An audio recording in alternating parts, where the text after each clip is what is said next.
Hey, I'm Alex, and welcome to Hallucination. If you love true horror stories, consider subscribing. It really helps the channel grow. The stories you'll hear are shared by our audience from Reddit, and to keep their original essence, I read them exactly as they were written. Before we begin, let me know in the comments, where in the world are you listening from? Also, check the timestamps in the comments for story titles and easy navigation. Now, let's dive into the darkness.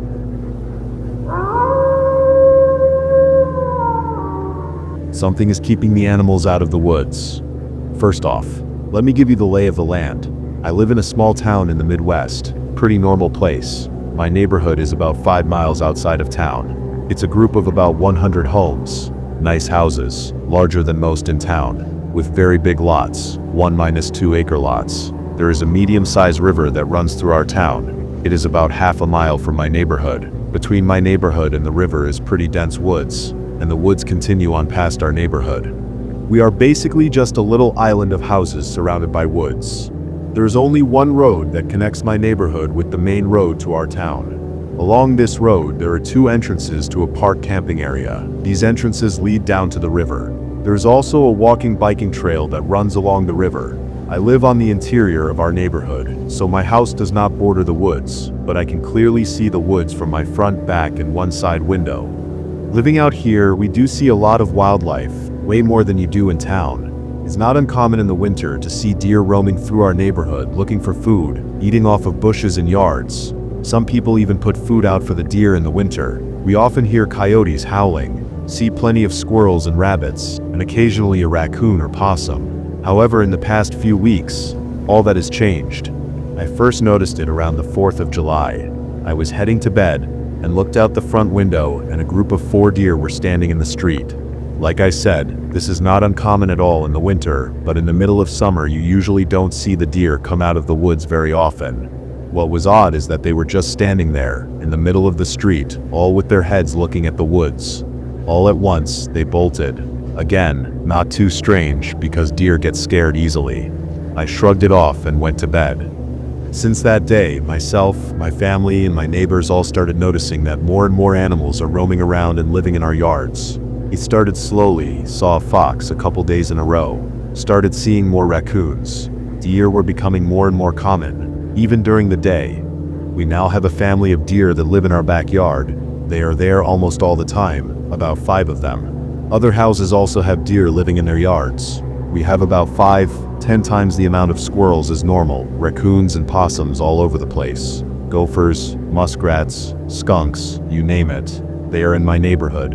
We even have coyotes and fox casually roaming around with all the other animals. This is not normal behavior. Up until this month, I have seen 1 coyote and a couple fox in the 5 years I've lived out here, but now they are a daily occurrence. I am seeing beavers and otters. I don't think I have ever seen either this far from the river. I have even seen a bobcat or 2, just hanging out in a tree. I didn't even know we had bobcats, but my neighbors informed me that they do live in this area. Way more snakes, frogs, and turtles than I have ever seen. Oddly enough, the amount of birds haven't increased as much as the amount of animals, but there are more insects and spiders than normal. It's not just a couple animals here or there.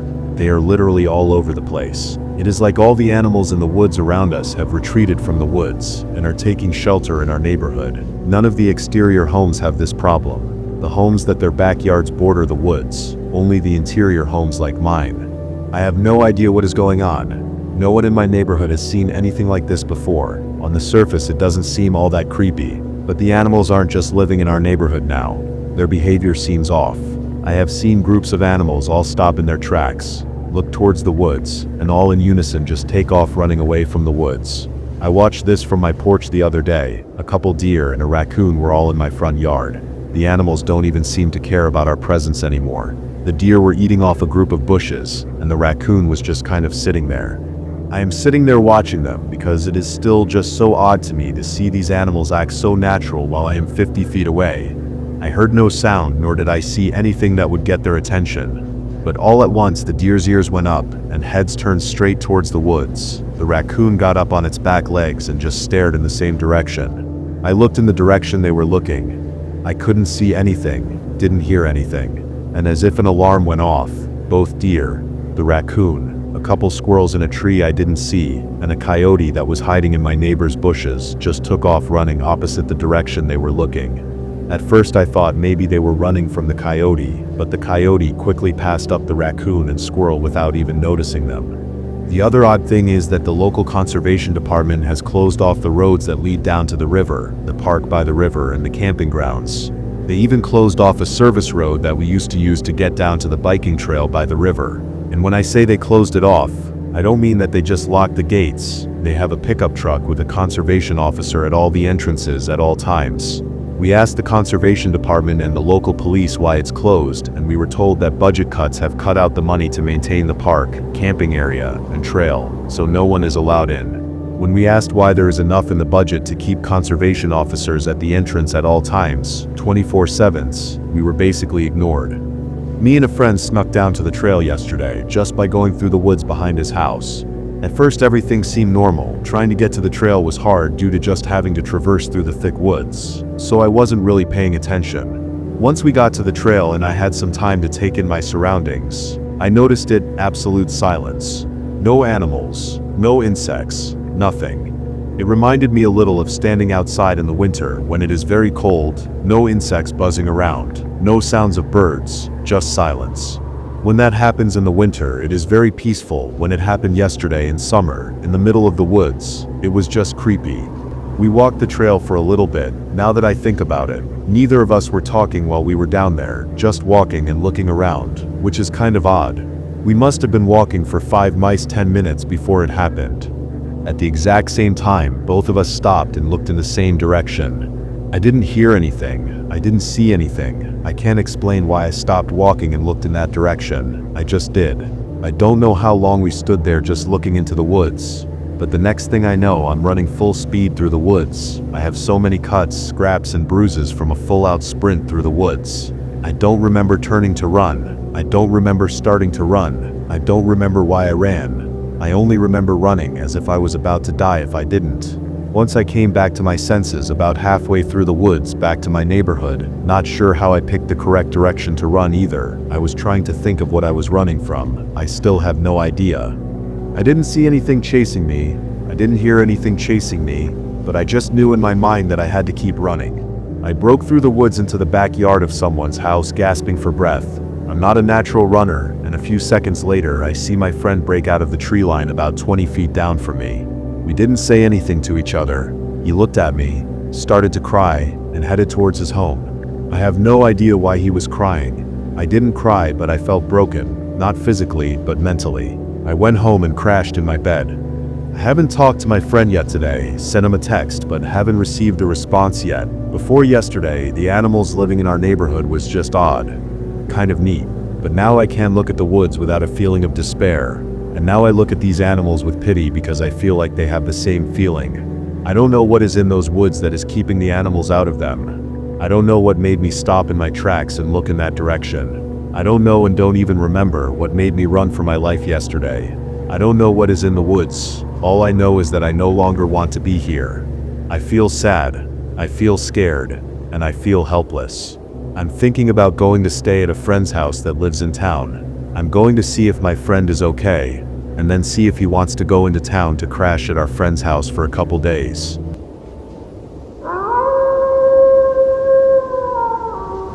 Don't wear red in the Appalachian woods. It was just another normal walk. That's how it started anyway, a casual morning stroll on the forested trail that ran behind my parents' house. They own a home on a couple acres in the small town of Skyline, Alabama. At the time I was in between jobs, and had been living with them as I tried to get back on my feet. Their property intersects with a winding trail that ran for miles through some unkempt woods in the boonies. In the morning, the Appalachian hills would come alive with the songs of birds and fluttering of insects. The crimson sunrise would paint a beautiful portrait as it filtered down through the bristling leaves of aspen and spruce trees. There was something about the place that just made me feel at peace. It was like all the stress and anxiety of modern-day worries just faded away. It was my zen place, until the day was shattered forever. The day it happened, I woke up a bit before dawn, had my coffee, and went out for an early morning walk. The sun had just begun to creep over the horizon when I left the house. I hadn't planned on being gone any longer than an hour, and had only been walking about 15 minutes when I noticed something strange. The path around me was oddly silent, with the only noise coming from the sounds of my own footsteps against the gravel. The usual sounds of the woodland creatures, or wind gently rustling the trees, were absent. Everything was just completely silent. It didn't really bother me at first, but the longer it went on, the stranger it seemed. I finally stopped to try and determine whether it was some auditory illusion of some kind. I listened for any of the usual sounds, cars on the highway a few miles out, lawnmowers fired up by the neighbors, or just any noise at all, but there was nothing, just silence. All of a sudden I began to feel lightheaded. My vision started swimming and my knees grew wobbly beneath me. The hairs on my arms stood on end and a cold sweat dampened my brow. I didn't understand what was happening, but in seconds I was struggling just to remain standing. Panic struck hard, and I desperately reached for my phone thinking I was having a medical emergency. I never managed to reach it, and I just seemed to lose all control of my body and fall face first to the ground. I still don't know exactly what happened, but it must have been a seizure or fainting spell of some kind. What I do know is that when I finally came to, I wasn't where I was before. The environment was pitch black and suddenly cold. Only when I struggled and felt my knee knock into something solid did I realize I was awake. The sudden jolt struck right on the funny bone, causing me to wince in pain. I tried to reach my hand out to rub the aching nerve, but found I couldn't. There was something restricting my movement, something cold and covered in a sticky substance.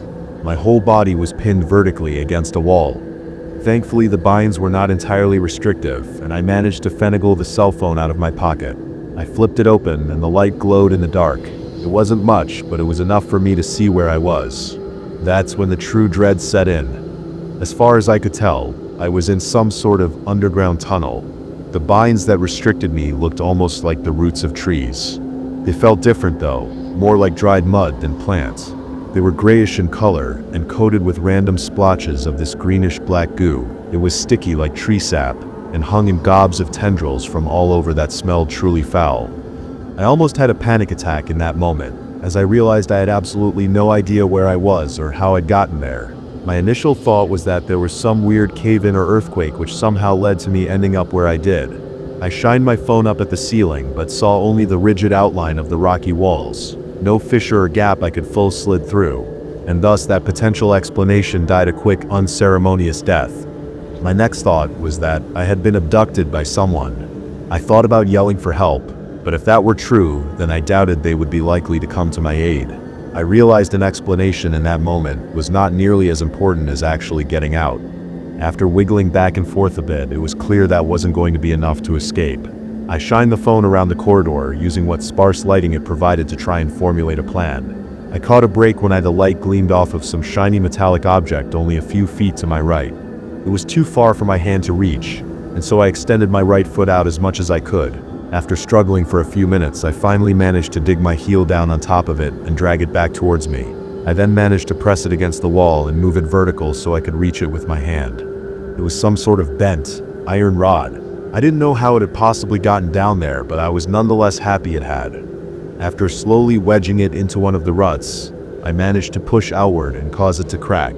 The roots, or whatever they were, crumbled with relative ease. A few of them broke away, and within a couple moments, I managed to push my arm free. Soon after, I managed to slide my entire body up and out of the hole I had created. Somehow, it is only then that I remembered my phone was good for something besides shining a shitty light. I dialed 911, but to no surprise the call didn't go through. That seemed another confirmation that I was somewhere underground but had no way of telling how deep. I realized then that in all likelihood no one was coming to find me. The time on my phone read 11:48 a.m., meaning I had been out cold for nearly 6 hours. I had most of the same clothes on, a pair of tan cargo shorts and my running shoes. The only thing missing was my crimson Alabama University hoodie. After looking around, I saw no sign of it. The air felt chilly and stagnant, and I shuddered as I rubbed the goosebumps on my exposed arms.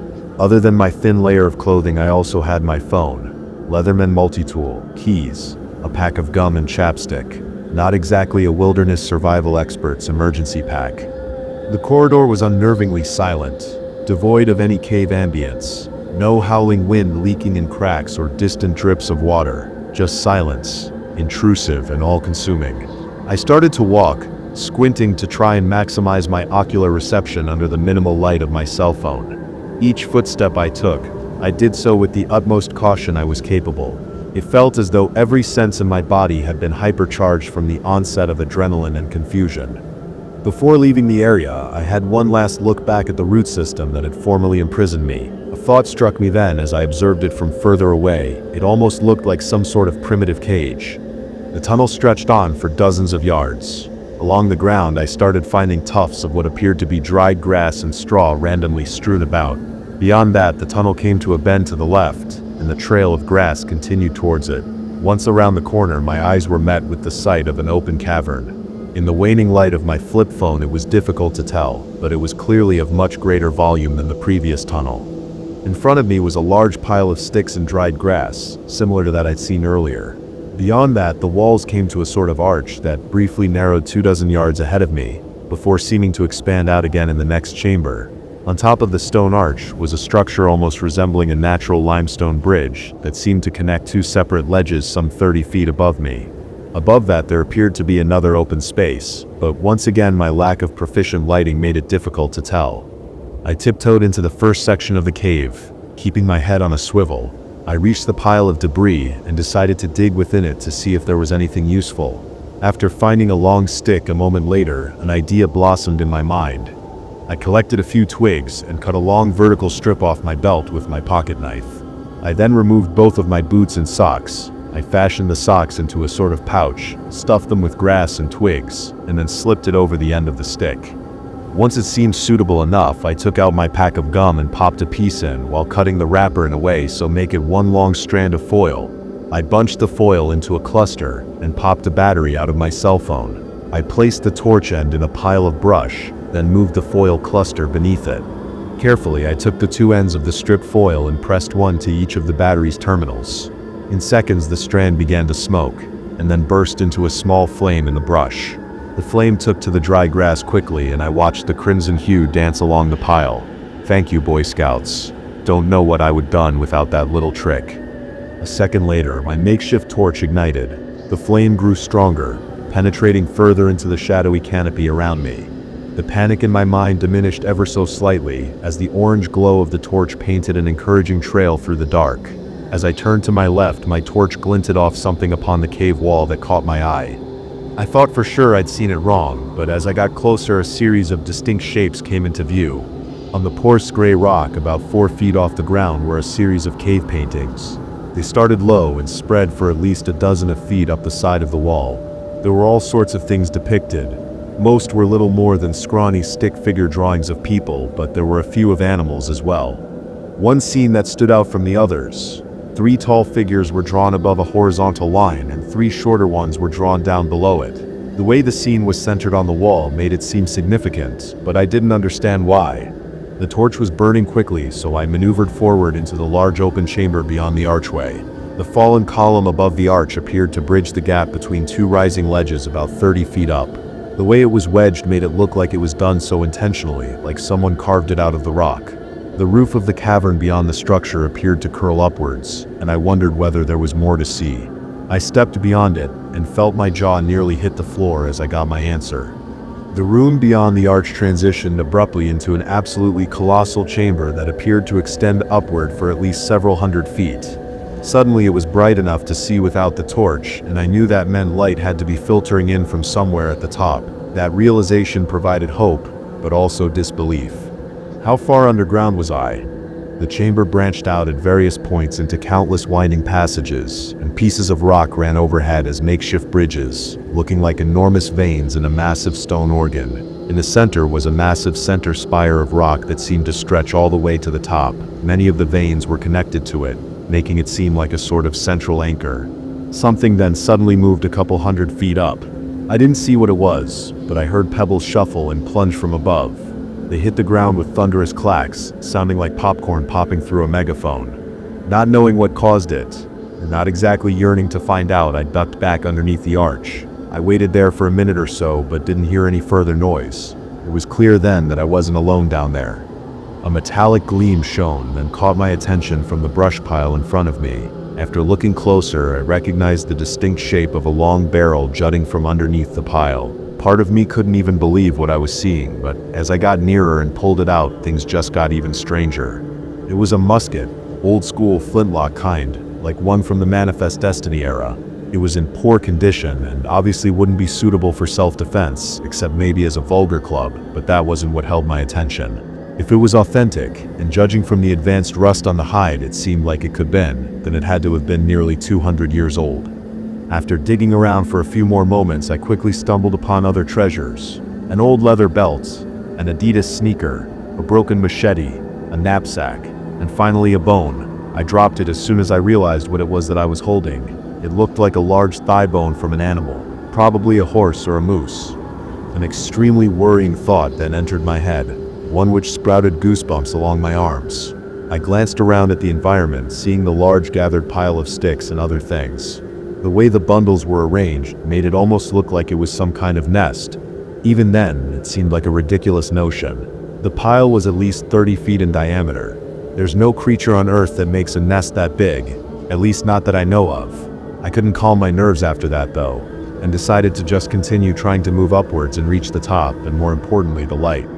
Once past the pile, I found myself faced with a series of 3 branching tunnels. One of them appeared to slope downward, and after a moment of contemplation, I decided to just take the one on the far left that veered up. My torch began to dim, and I did everything I could to maintain the flame for as long as possible. My pockets soon began to run dry of grass, and the cave once again grew dark. After a couple more seconds, it was little more than smoldering ashes. Once again, I found myself alone in the dark. I grabbed the cell phone from my pocket and silently debated whether or not to go back for more fuel. An awful stench then accosted my nostrils like the malaise of a polluted rolling tide. It smelled like sewage and rotten eggs. The scent became so overwhelming that I felt my eyes begin to water and bile climb in mid-throat. Along with the noxious scent was an overwhelming sense of impending doom. Like my olfactory senses had triggered some deep primal fear hidden deep within my subconscious. I flipped open my phone and prayed my gut was wrong. The light from it barely made a difference, but it was enough to confirm my worst fear. I nearly dropped the phone as the outline of a decaying human hand became visible further down the corridor. Out of instinct, I took a step back and covered my mouth as I retched. Unfortunately, there was no real choice aside from proceeding. I popped in a fresh piece of gum and prayed that my eyes had deceived me as I stepped forward. It was even worse up close than even my imagination had built it up to be. Partially skeletonized hands and legs dangling with gangrene ribbons of flesh attached to a rotting corpse seated against the wall. Blackened intestines spewed from the gut like dead worms from some grotesque, moldy fruit. The head was missing entirely, and there was no indication as to where it had gone. My instincts were all but begging me to flee. I had every intention of doing so too, until I saw a small knapsack on the ground beside the remains. On a hunch, it may provide something useful, and seeing as how the person clearly no longer had any use for it, I decided to take it. Once I lugged it onto my back, I said a few parting words for the nameless corpse and moved on. As if it wasn't obvious before, that moment was when I truly realized the severity of my situation. Before that, I had almost assured myself that me waking up there was some kind of mistake or odd coincidence, but after seeing that I abandoned that rationale, anxiety constricted my mind as I wondered whether I had been kidnapped by some perverse serial killer, chained up like a pig ready for slaughter whenever he thought to entertain the notion. After putting sufficient distance between myself and the corpse, I knelt down and popped open the knapsack. Inside, I struck gold with a flashlight, a box of matches, a half-full water bottle, a pack of granola bars, and a few magazines. Those were all most welcome additions, but much to my chagrin there was nothing to identify who the person was, or how they had gotten there. At least the flashlight still had some juice left in it. I flicked a switch and watched the flashlight sputter to life and blaze a trail through the passage. The tunnel was pretty unremarkable, appearing as just a long winding passage that led upward. Ever since the brush pile, I hadn't heard so much as a single decibel of sound. I never really realized how comforting background white noise is until I was forced to go without it. After a couple more minutes of walking in utter silence, I reached another open chamber. 2 more branching passages lay further ahead and seemed to stretch in nearly opposing directions. One branched out left and one right, with both seeming to lead upwards. As I approached the 2 passages, then noticed there was another directly above me on the ceiling. I looked up to see an extended chute stretching for countless feet above me. Even the light of the flashlight was not enough to illuminate its entire length. Obviously, I had no means of traversing the vertical shaft, but the discovery made things even more mystifying. I elected to take the left-hand tunnel in hopes it would lead to a higher level of the cavern. Before I could enter one of them though, my footstep disrupted a pile of pebbles and sent them skittering outward across the ground. I froze, cursing myself for the noise and hoping nothing had been alerted by it. My mind was flooded with a torrent of catastrophic thoughts. It felt like breaking the silence within that place was somehow a graven sin in and of itself. Luckily for me, there was no other noises. The further I went, the less likely it seemed like the cave was a natural formation. The walls had almost patterned groove marks in them, as if something had methodically yet boorishly dug them out. A worrying thought manifested as I remembered the apparent nest from earlier. Maybe this was the den of some massive unknown creature. For some reason I thought of Shelob, the giant spider from the Lord of the Rings, and obviously that thought did not bring any comfort whatsoever. It seemed ridiculous, of course, but darkness and silence can play cruel tricks on a solitary mind. I hope that's all it was, and I did my best to suppress them and continue on. I dropped a piece of gum at the entrance of the next tunnel and continued walking. The idea was to use the glint on the shiny wrapper from the flashlight as a rudimentary map to help me find my back to where I started if it came down to that. The more I went though, the more I doubted and hoped I would not have to resort to that tactic. All sense of direction in that place was restricted to a bare minimum, as with even as short as I had traveled, I had no real sense of where I was in relation to where I had started. That tunnel seemed to bend and twist, like an enclosed spiral staircase on an endless incline. Finally, as I rounded yet another bend, I saw a dull light breaching the other end. I ventured forward, and once more the room elongated into that massive open chamber. There were some unusual items spread across the ground there as well. Splintered pieces of wood, along with a half-destroyed wooden chair. There was also a scattering of copper-colored coins across the ground, but I didn't recognize the denomination. However, one item stood out right away, an old rusted sword. I made my way over and knelt to inspect it on the ground. It looked like an old cavalry saber from the Civil War era. The hilt was rounded and encrusted with bronze, and the metal blade had clearly seen better years. It looked authentic, like the rifle from earlier, but of course that would lead to the quite elaborate conclusion that it had been there for a couple hundred years.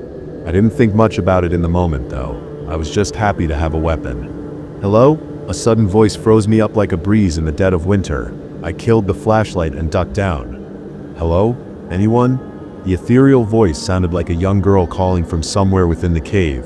Her vocal inflection quite clearly conveyed her terror, and I felt my heart quiver. The thought of a young girl alone in that place and terrified was haunting, and my instincts demanded I try to help. I crept onward from the room and found myself once more entering the massive chamber from earlier, this time on a higher level. The cavern loomed large like an ancient empty tomb and felt as though I were a single ant in an alien termite colony. Down below I heard the sounds of the girl whimpering, and I approached the ledge to try and spot her. The area beneath me was shrouded in shadow, and I saw nothing upon first glance. I debated upon turning my flashlight back on and shining down, but some part of me wouldn't comply with the thought. Like I knew it was the right thing to do, but fear had constricted me and wouldn't allow my hand to cooperate. I peeked over the edge, waiting in the darkness to try and see her. Her hushed sobs and frantic breaths met my ears, but I couldn't determine exactly where they were coming from. I kept quiet and continued listening, but something strange then happened. Her muffled cries changed pitch and suddenly morphed into what I can only describe as a hooting, almost manic animal screech. It was the weirdest thing I'd ever heard. Something then suddenly darted through the darkness down below me. I couldn't tell what it was, but it was quick. It disappeared in a split second, and I was forced to entertain a ridiculous notion. Maybe those sounds were not meant to signal distress. Maybe it was a lure. I can't exactly say why that unnerving thought entered my mind, but I picked up the pace a bit from then on. I crossed a fallen column to reach a higher elevation of ledges, sneaking glances down below to keep an eye out for whatever that thing was. Luckily, I managed to cross without incident and kept maneuvering further into the convoluted cave system. Every path which seemed to incline upwards was the one I took. At every tunnel I took, I left another piece of the wrapped gum at the entryway, and the pack continued to dwindle. Most corridors and rooms I came to held very little of interest. Found a few sparse piles of animal bones, as well as various personal belongings scattered around. The items I found in no particular order were an old briefcase, a torn pair of jeans, a solo winter boot, a Chicago Cubs baseball hat, and a lunchbox with spoiled contents. All of it was rather asinine, but then I came to that room. It was tucked away behind a large room that split into several other paths. By this point, I was at least several hundred feet above where I had started. The room itself was little more than a small separate grotto, but the items inside I found truly interesting. Most were articles of clothing, shirts, jackets, pants, hats, and shoes of all sorts, numbering in the hundreds. I also saw a cane, a fishing pole, a baseball bat, a deflated football, and a small drink cooler. All the items in that room seemingly had a single thing in common. They all were either entirely or primarily red. It looked as though someone had collected all of them over the years, and some of the articles and items looked decades old at the very least. I kept my new saber clutched tightly as I waded my way through the debris. I was then struck by the epiphany that my suspiciously absent hoodie had also been red. I looked around for it briefly, but didn't find it. It got me thinking though, maybe red was the reason I was there in the first place. Of course, I knew by then that I was not alone in the cave, and likely had been abducted to arrive there by someone or something. Maybe whatever had taken me didn't like red, or maybe they were attracted to it. Back outside, and I was once again met with another fallen column that led up to another higher ledge. This one was different though, incredibly steep and worn. There appeared to be no easy way up, and no other real path to follow. I could see the light growing more luminous from above, and knew the steep path was my only option to reach it.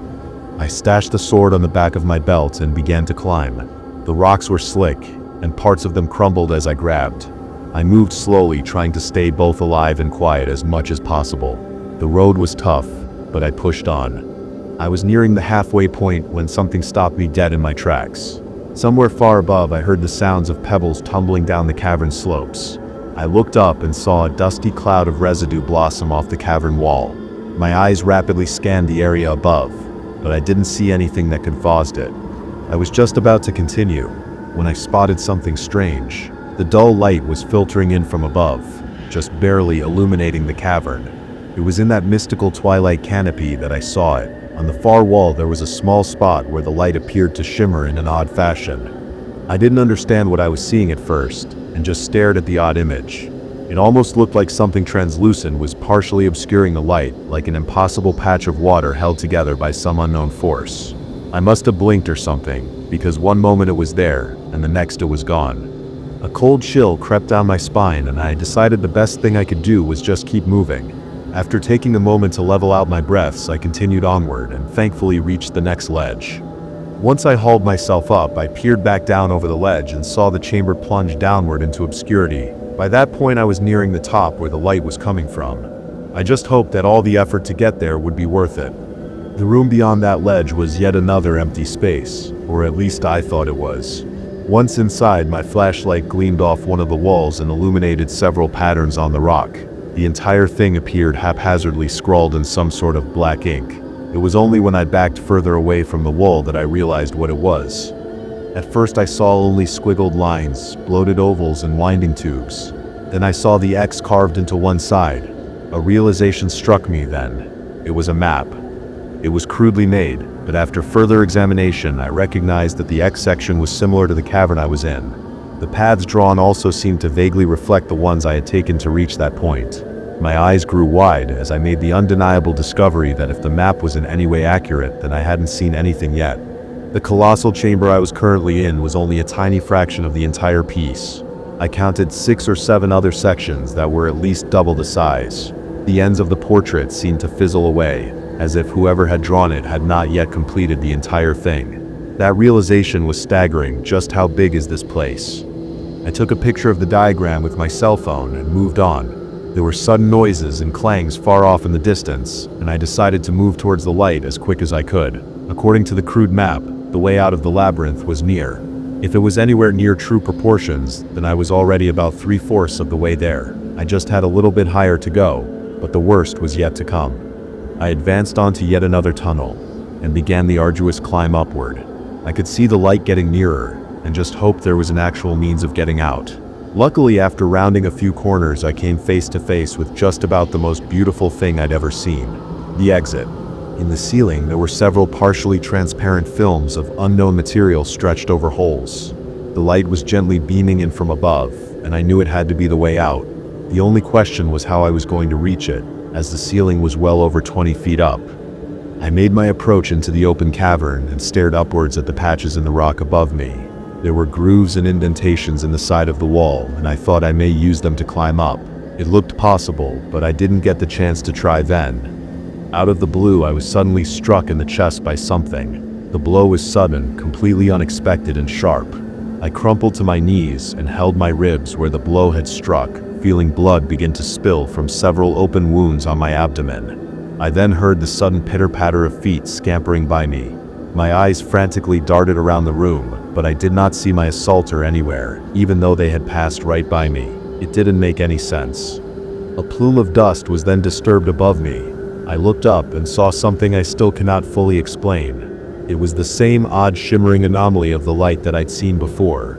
It was closer this time, perched just above me on the ceiling. It was different than before though. There was a distinct shape to it, at least partially, like it looked different than the area around it. For anyone who's played the Halo franchise, just picture the translucent silhouette of an active camo upgrade, and that's basically how it looked. Something that was either partially cloaked or my eyes just weren't capable of fully perceiving it.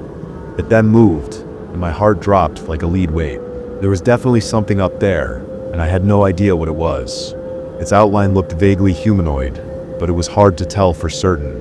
The saber in my hand quivered as I held it out towards the thing. The 3 separate wounds on my chest stung like hornet's venom, and I realized then that the pattern of them almost looked like something inflicted by claws. We just stared at one another for the longest time before it suddenly made this sort of hooting noise. I then watched as it leapt away several feet and then disappeared into the shadows. Things fell silent once more, and I seized my chance. Freedom was only a simple climb away, and with that in mind I made a scramble for it. I began my climb up the wall. It was jagged, and I felt rocks puncture into my hands, but I didn't care. I just had to get out. I was nearing the halfway point when something suddenly slammed into my back. The impact caused me to lose my grip and plummet about 10 feet back to the cavern floor. I struck hard, with my head bouncing off the solid dirt. The room wobbled around me and my head pulsed from the impact. Something then touched down ahead of me. I tried to stabilize my vision and clutched tightly onto the rusted saber as my only means of defense. As I rose to my feet, I felt the thing slam into me. The 2 of us fell and rolled onto the dirt, wrestling and flailing about. Its claws were like razors, and piranha-like teeth tore my flesh into ribbons. I fought back and struggled, somehow managing to force the thing off of me. I could barely even see what I was fighting, but as we broke apart and it tried to slink back into the shadows, I saw blood shining on its torso. I took a step forward and slashed horizontally with the saber. I felt the tip strike and tear through its translucent hide. It seemed only like a minor wound, but the thing went ballistic. I can't even possibly describe the multi-layered cacophony the thing produced. Voices and animals all blended into random blurbs of vocalized pain. It flailed about, wailing in a god-awful tone, as if suddenly driven to utter madness by what was honestly just a minor wound. In sheer disbelief, I watched it suddenly leap, or perhaps stumble over the ledge and plummet to the chasm below. It struck with a hard squelch a second later, and the silence returned. It didn't last though, and before I could even ask myself what the hell had just happened, I heard something down below. It began as a chorus of hoots, grunts, and indistinct noises. I heard pebbles scuttling about, and the aggravated voices grew in volume. There were more of them. Many more of them. The only option I had was the holes up above, and so once more I dashed towards the rock wall. I scrambled up as quick as I could, as the horde of camouflaged things climbed from the abyss below. I heard them right beneath me as I reached the hole on the ceiling. There was some sort of thin film material covering the hole, but luckily I was able to push right through it. Daylight seared into my eyes as I plunged upward and burst out of the cave. The light accosted my retinas, and it took a moment to adjust after being locked in darkness for so long. There were boulders around me, and trees in the distance illuminated by a setting sun. Just as I was about to lunge outward, something grabbed hold of my legs. I felt claws sink into my legs and tear into the flesh. I kicked and fought back with all the strength I had left, refusing to be dragged back down into the cave without fighting. My fingernails cracked as I clung with all my might onto the ledge and kicked around wildly. By some miracle, I felt the thing's grip relinquish on my leg. I hobbled to my feet as the chorus of sounds wailed from below. My leg was bloodied, but the pain barely registered. Adrenaline had taken full control, and I galloped into a run. I didn't care where I was going, I just knew I had to get as far away from there as possible. I don't think I've ever ran for so long in my life. I heard them following behind me, and I knew if I stopped for even a moment I was dead. It was dark before I finally saw smoke wafting in the distance. With every last ounce of energy I possessed, I dashed towards it. The most beautiful sight I'd ever seen came into view. Then, as a simple wooden cabin, I yelled out, hoping someone would hear my pleas and help me. Exhaustion and loss of blood struck me then, and I collapsed within a few dozen yards of the home. My vision began to fade, but I saw blurry outlines emerge from within the cabin. Things then went dark once again. Next thing I remember was waking up in the hospital, greeted by the desperate expressions of family and friends. It was all so surreal. They wept tears of joy, thanking God and others that I had returned. Part of me wondered then whether all the things I've related here today were just nightmares or vivid hallucinations of some kind of coma. Thus, as soon as I saw the extent of my injuries, I knew that wasn't possible. I had apparently been gone for nearly 24 hours when I was found. My body was covered in deep cuts and lacerations. I had 3 broken ribs and a partially ruptured spleen. Many of my wounds had been stricken with infection, and it took weeks for me to heal. It was not a fun time, but at least I was alive. The doctors and police thought my injuries were the result of an animal attack. They questioned me profusely, but I took the coward's way out. I didn't tell them much, only that I was out hiking and was suddenly attacked by something. Doesn't really explain the fact that I ended up at that cabin, which was nearly 15 miles away from the trail I had started on, but that detail didn't come up. It felt wrong to lie to them, but I was paranoid that no one would believe me. I didn't even know if I could believe myself. Ever since that day, I've exhausted every possible rational explanation, but they always come up short. The memories are just too vivid. I still don't understand exactly how it all happened, but I've learned a few things. After I got out of the hospital, I started doing some research on all of this phenomenon to try and see whether anyone had been through something similar.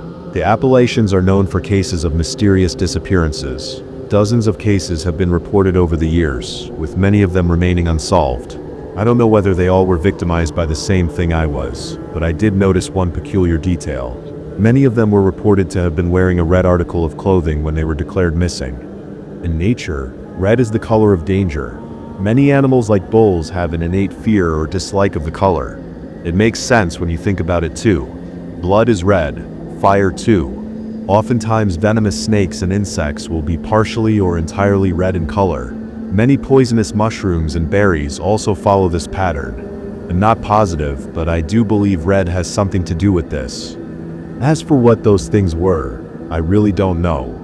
I've considered everything from aliens to ghosts and interdimensional creatures, but I don't think anyone knows for sure. There's a local legend about beings that supposedly live deep in the woods, hidden away from people. Indigenous folklore in the area mentions them extensively, but it sounds ridiculous. Nothing like the cutesy Tinkerbell or Cosmo and Wanda. According to legend, they are subterranean creatures that stalk and drag their prey back to their burrows. A lot of stories claim they live near rocks and boulders, something which reminded me of the location I arrived in after first exiting the cave. I didn't really buy into this explanation until a friend of mine who is Native American mentioned one particular detail. Apparently, these beings are allergic to steel. That may explain what happened to the one that attacked me after I nicked it with that old saber. Maybe the steel of the blade caused it to have a reaction. As for their apparent ability to cloak themselves, well, no one who I've told this account to honestly has been able to explain that. My same friend who told me about the fairies admits that he never really believed in them. They were just stories that his grandfather used to tell him as a kid. Both of us don't really know what to think now. Some people say that all myths and superstitions are rooted in something real, but benign stories passed from generation to generation by word of mouth is spiced up and exaggerated upon, thus eventually leading to the folklore we tell each other around campfires. Maybe this time the myth doesn't need to be exaggerated. Maybe the reason that the world scoffs at these stories is because the truth is very good at hiding. I know how all of this sounds. Trust me. Every skeptical thought that has passed through your mind while reading this is probably something I myself have considered at one point or another. If you choose to write this off as no more than fiction, then that is your decision. I've saved this for the end, because I know there are those who skim through posts to see the conclusions. I want as many people to see this message as possible. It's the only thing that really matters. Please don't wear red in the Appalachian woods, or any other woods for that matter. You may not believe in or ever see the things I have, And honestly, I hope you never do. But just remember, when you're out on a trail in the middle of the woods, they will see you. Don't provoke them, because even if you survive, you'll spend the rest of your life knowing a truth that no one will ever fully believe, just like me.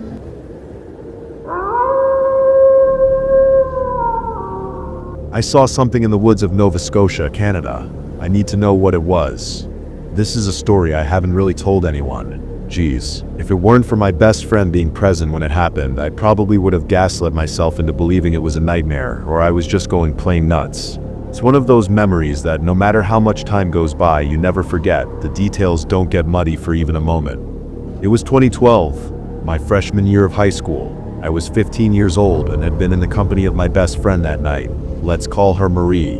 We lived in a fairly small town on the eastern coast of Canada, Nova Scotia to be exact. It was an old mining community sat in the middle of the woods. To paint a picture for you, there wasn't really much to do. Our economy had tanked many moons before the rest of the country, so outside of hard drugs or crime, all you really had to do was walk around. Marie and I just so happened to have made walking a bit of a natural pastime. We'd properly mapped out that entire town and its surrounding hills and forests and rain, shine, sleet, or snow. We'd seen everything our little community had to offer, from its vast range of wildlife to its colorful selection of junkies. Please keep these tidbits in mind before you tell me what we saw was an animal or a human. It was an autumn night, with nothing more for two high school girls to do, and homework not being something we specialized in. We decided to go on one of our many town walks. This night in particular had us go a little off the beaten trail. You see, typically we'd have stuck to the main roads, probably ended up at a Tim Hortons before calling it a night and heading back home, but not tonight. Tonight we decided to walk by the food bank. You might be wondering what the draw of an old food bank is. You see, it wasn't just a food bank. Back when we were still a mining town, our food bank was a train station. Trains would come by and pick up coal that was freshly dug from the coal mines and take it all across the country.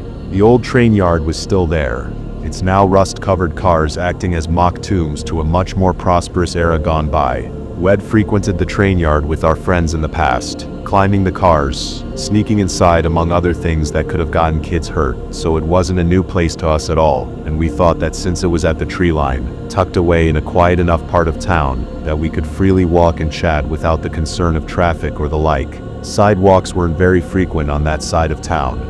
The sun had already set as we made our way down the long stretch of road, that October chill grasping at our small frames like glue, while the all-too-familiar autumn smell of still-dying plant life had permeated the air. We were talking to each other about what teenage girls typically babble about: boys, Facebook, real important stuff.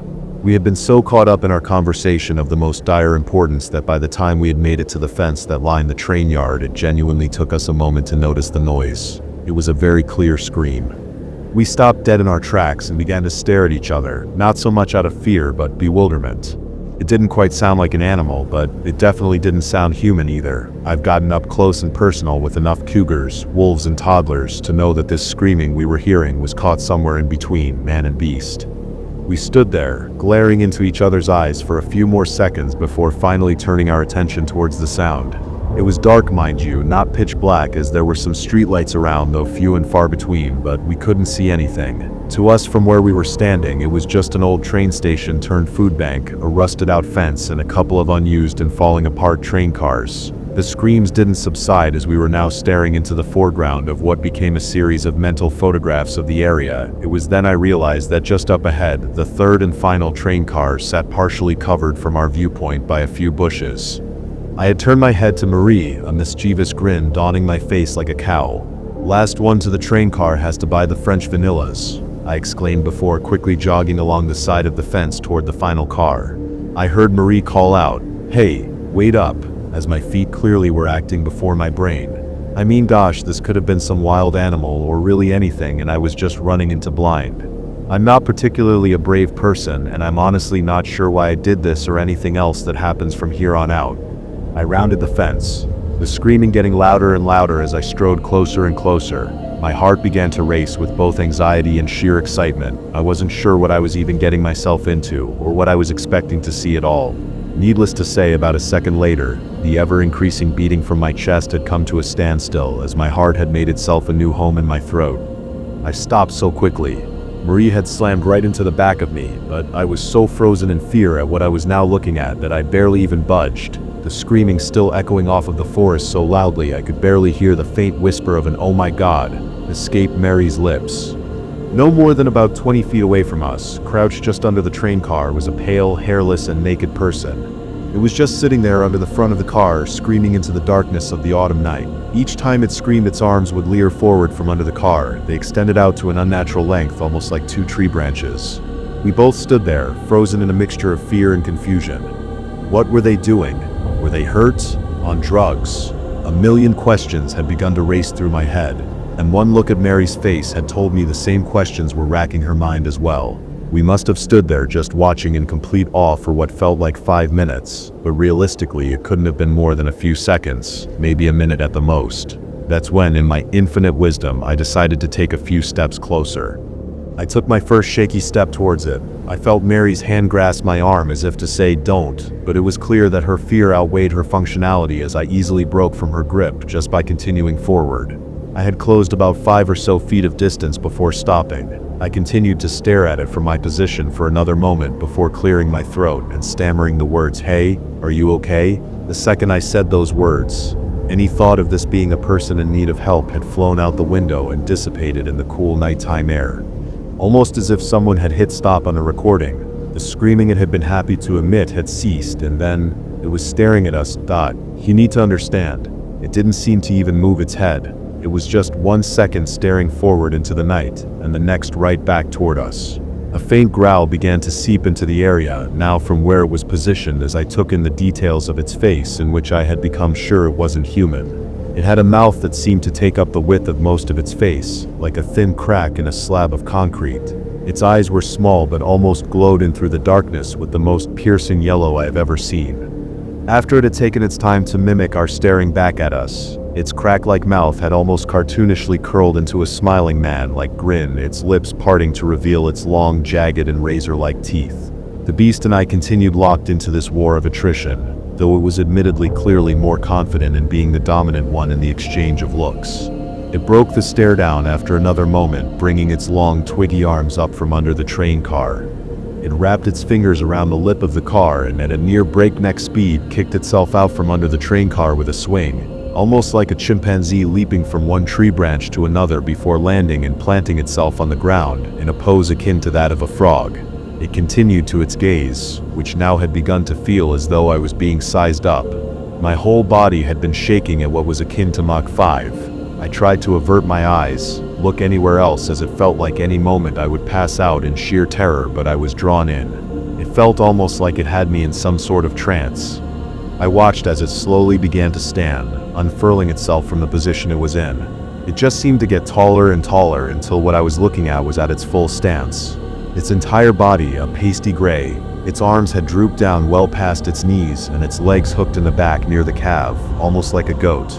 The words "I'm not religious in the slightest," though I was raised Catholic in my younger years, and the only words I could think to muster were "Hail Mary, full of grace," as I began to pray and stare down what I was sure was my end.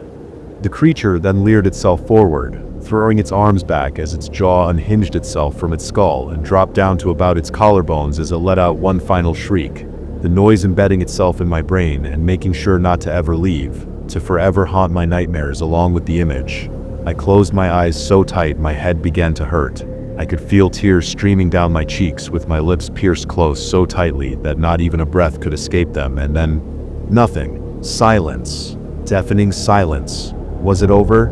That quickly? Was I dead? I slowly opened one eye, peeking out.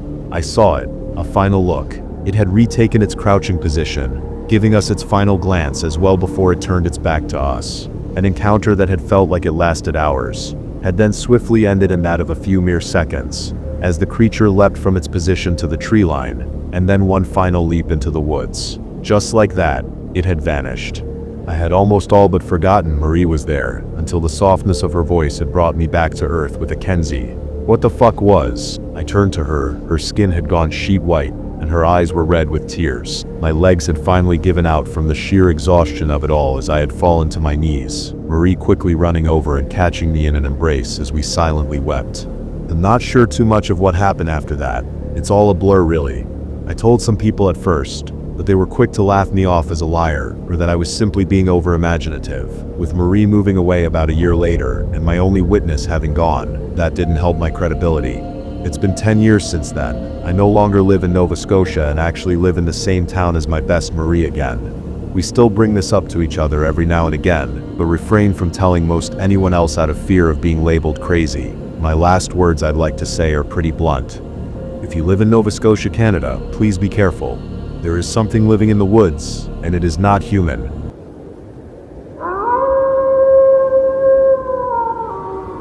I used to be a park ranger, and even I don't believe the horror I found in the woods. I'm posting this as a warning. There are things out there that you don't want to know about. Stay away from them. Don't go looking for them. I'll tell you my story in hopes that it will quench your curiosity. It was a night like any other night. At least lately, I had barely arrived at the ranger station and there were already 4 calls of vacationers' homes getting broken into. Out here in the West Virginia Wildlife Preserve, people tend to think that just because they plant some houses that the animals should somehow know and respect boundaries. That's kinda tough when the animals are on a huge plot of land where they've never been hunted and never even been threatened by anything other than a bigger animal.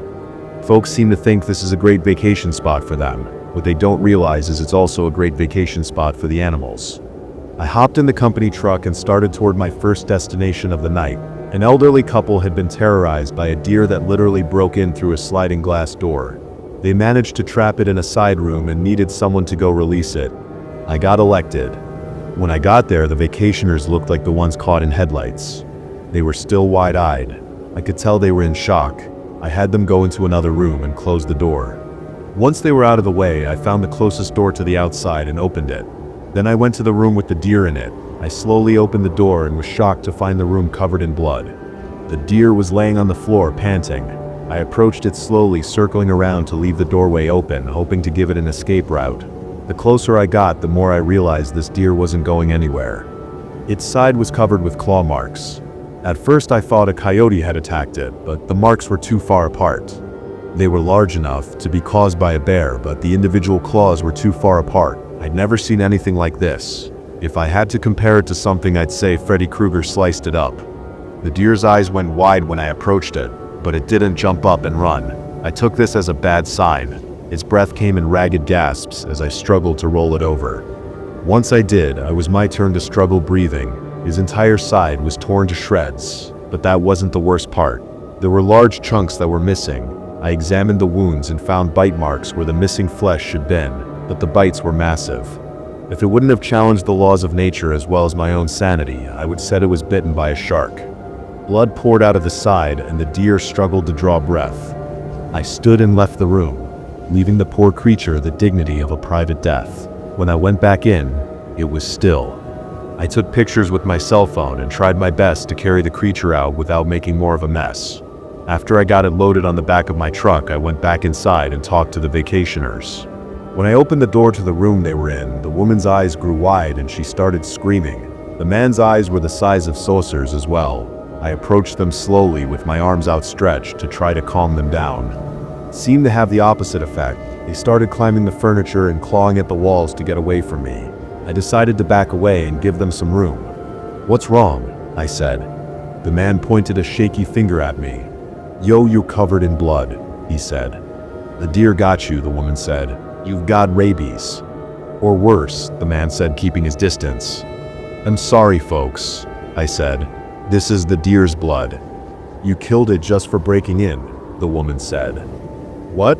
No, it was already injured. I just took it to my truck." The couple seemed to settle down and consider this. "So you don't have rabies," the man said slowly, looking me up and down. "Or anything else," the woman said, hiding behind her husband. "No, man, I'm fine." She took her turn eyeing me up and down, I assumed looking for wounds. Being satisfied, they asked the one question I didn't want to answer. "So what killed the deer?" the man said.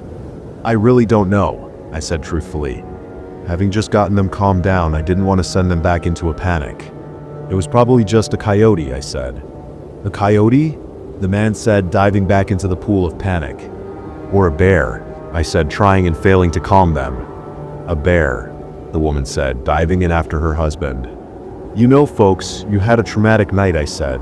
"I can't tell you what to do, but if I were you, We're leaving," the woman said, dragging her husband out of the room. "That sounds like a good idea," I said. And then, like an idiot, I added, "I hope you enjoyed your stay." They either didn't hear me or ignored me. Either way, it wasn't long until I heard a car start, then roar away from the house. I went back into the room where the deer had been trapped and started working backwards from there, trying to find out what had happened. It wasn't hard to pick up the trail. It had been bleeding badly. Seeing the bites and claw marks made that fairly obvious. I tracked back through the kitchen and out the smashed glass door. Once outside, I turned on my flashlight. The trail was a little harder to follow, but not much. I could still see drops of blood beside its tracks as I followed them back toward the pond behind the house.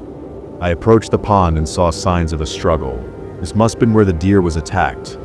There were other tracks in with the deers, but they didn't make sense to me. They were large. Too large.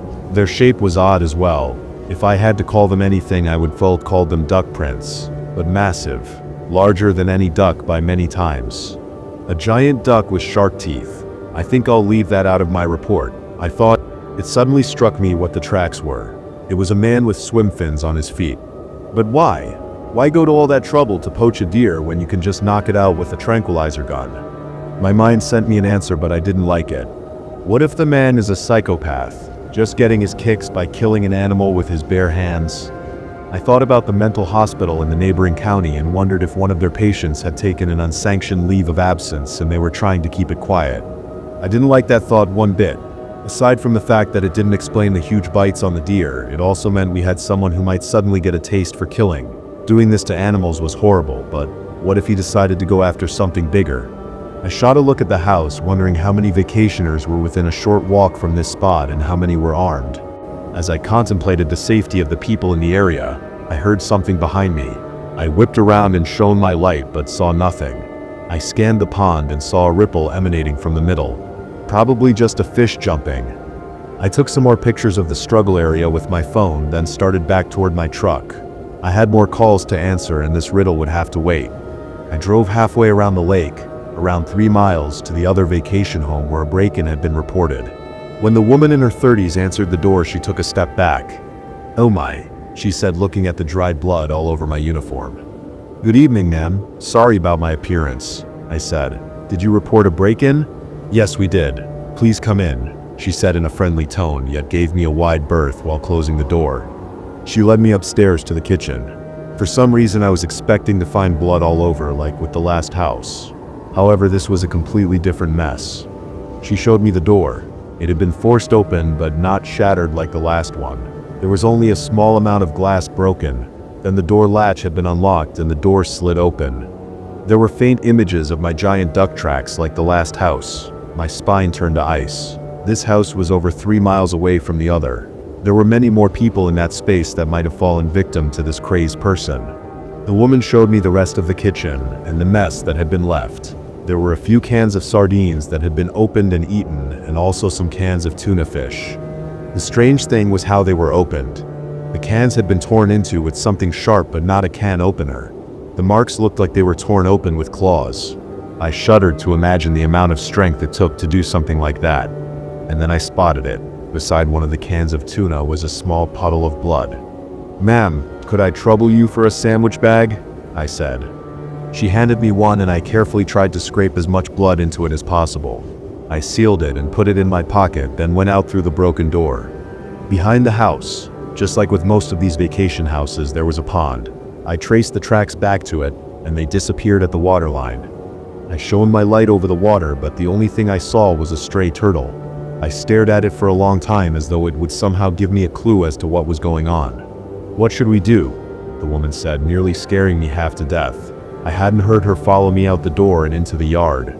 "They'll send someone around to look at that door in the morning," I said. "In the meantime, it might not be a bad idea to sleep in a room that has a lock on the door. I'm sure they won't be back, but just in case." She didn't seem very comforted by that idea, but thanked me as I left. The next 2 reports were just teenagers breaking in and stealing beer. That was it. No bloody wildlife, no weird tracks, just kids being kids. I went back to the station, changed out of my bloody uniform, and spent the rest of the night filling out reports on what had happened. When my shift was over and I passed on what had happened, I took a little trip to the neighboring county. I stopped in at the mental hospital and asked if they had any escapes lately. The nurse looked at me like I had asked her if she was wearing deodorant. "We don't have escapes," she said with obvious pride that showed as arrogance. I thanked her and left, feeling less than satisfied with her answer. Next, I stopped in at the local police department and asked one of my friends on the force if they could analyze the blood sample for me. I shared my thoughts that there might be an escapee from the mental hospital and the blood sample might help us find out who and track him down. It was well past noon until I got to bed. That night when I got to work, it was pandemonium. There had been more break-ins and people were starting to panic. The owner of the resort was frantic. People were canceling left and right and wanting their money back. When I walked in, he stormed his pudgy face right up into mine. "You told people to go home?" He fumed, glaring up at me. I merely suggested, "Do you want to pay the rental out of your salary?" "I work for the state, not you," I said. He turned a deeper shade of red. "Would you rather see people in body bags instead of animals?" I said. "That wouldn't do much for business, now would it?" He turned fire engine red and stormed out mumbling, "Well, see." I investigated 5 break-ins that night. Only 2 of them were legit. The rest seemed like half-hearted attempts to stage a break-in so they could get out of paying for their rental. The 2 real ones shared the same characteristics as before. Just enough of a broken window to open the door, the cans of whatever seafood was available. They even got shrimp out of the freezer. Everything about the way the intruder acted pointed to a person. All I needed to know was who. Again, I followed the tracks back to the nearby pond. I stood for a long time studying the surface of the water. I knew these ponds were all designed the same, a roughly 40-yard by 40-yard body of water around 5 feet deep in the middle, stocked with mostly bluegill for catch and release fishing. Anyone using these ponds to hide would have to be holding their breath for inhuman periods of time. I stared at the surface for 20 minutes. If someone was out there, they had an invisible snorkel or an extra set of lungs. After my rounds of investigating and reporting, I decided to stick around and do a little extra investigating. I ran home, grabbed my swim trunks, mask and snorkel, and went to the site of the most recent break-in. I waded out into the water, unsure of what I would find when a snake slithered past me. I let it go and waded deep enough to where I could swim. I hovered at the level of the surface, dipping my mask underwater to get a glimpse of whatever there was to see. There wasn't much. Fish, underwater plants, and lots of water. Just what you would expect from a pond. As I kept going towards the middle, the water was getting deeper. I now couldn't touch the bottom. I had to float on the surface. Looming in front of me was a dark spot on the bottom of the pond. I took it for a rock, but swam close enough to investigate anyway. In for a penny, in for a pound. As I drew close enough to hover over it, I realized it wasn't a rock. I took a deep breath and dove to find out what it was. The further I swam down, the further I was able to swim down. I kept going and going. Light disappeared. I was sure I had been swimming straight down for a solid minute without touching the bottom. I turned and looked up. The surface of the pond was only a pinprick of light. My lungs screamed at me to turn around. I had no choice but to comply. I clawed at the water in desperation.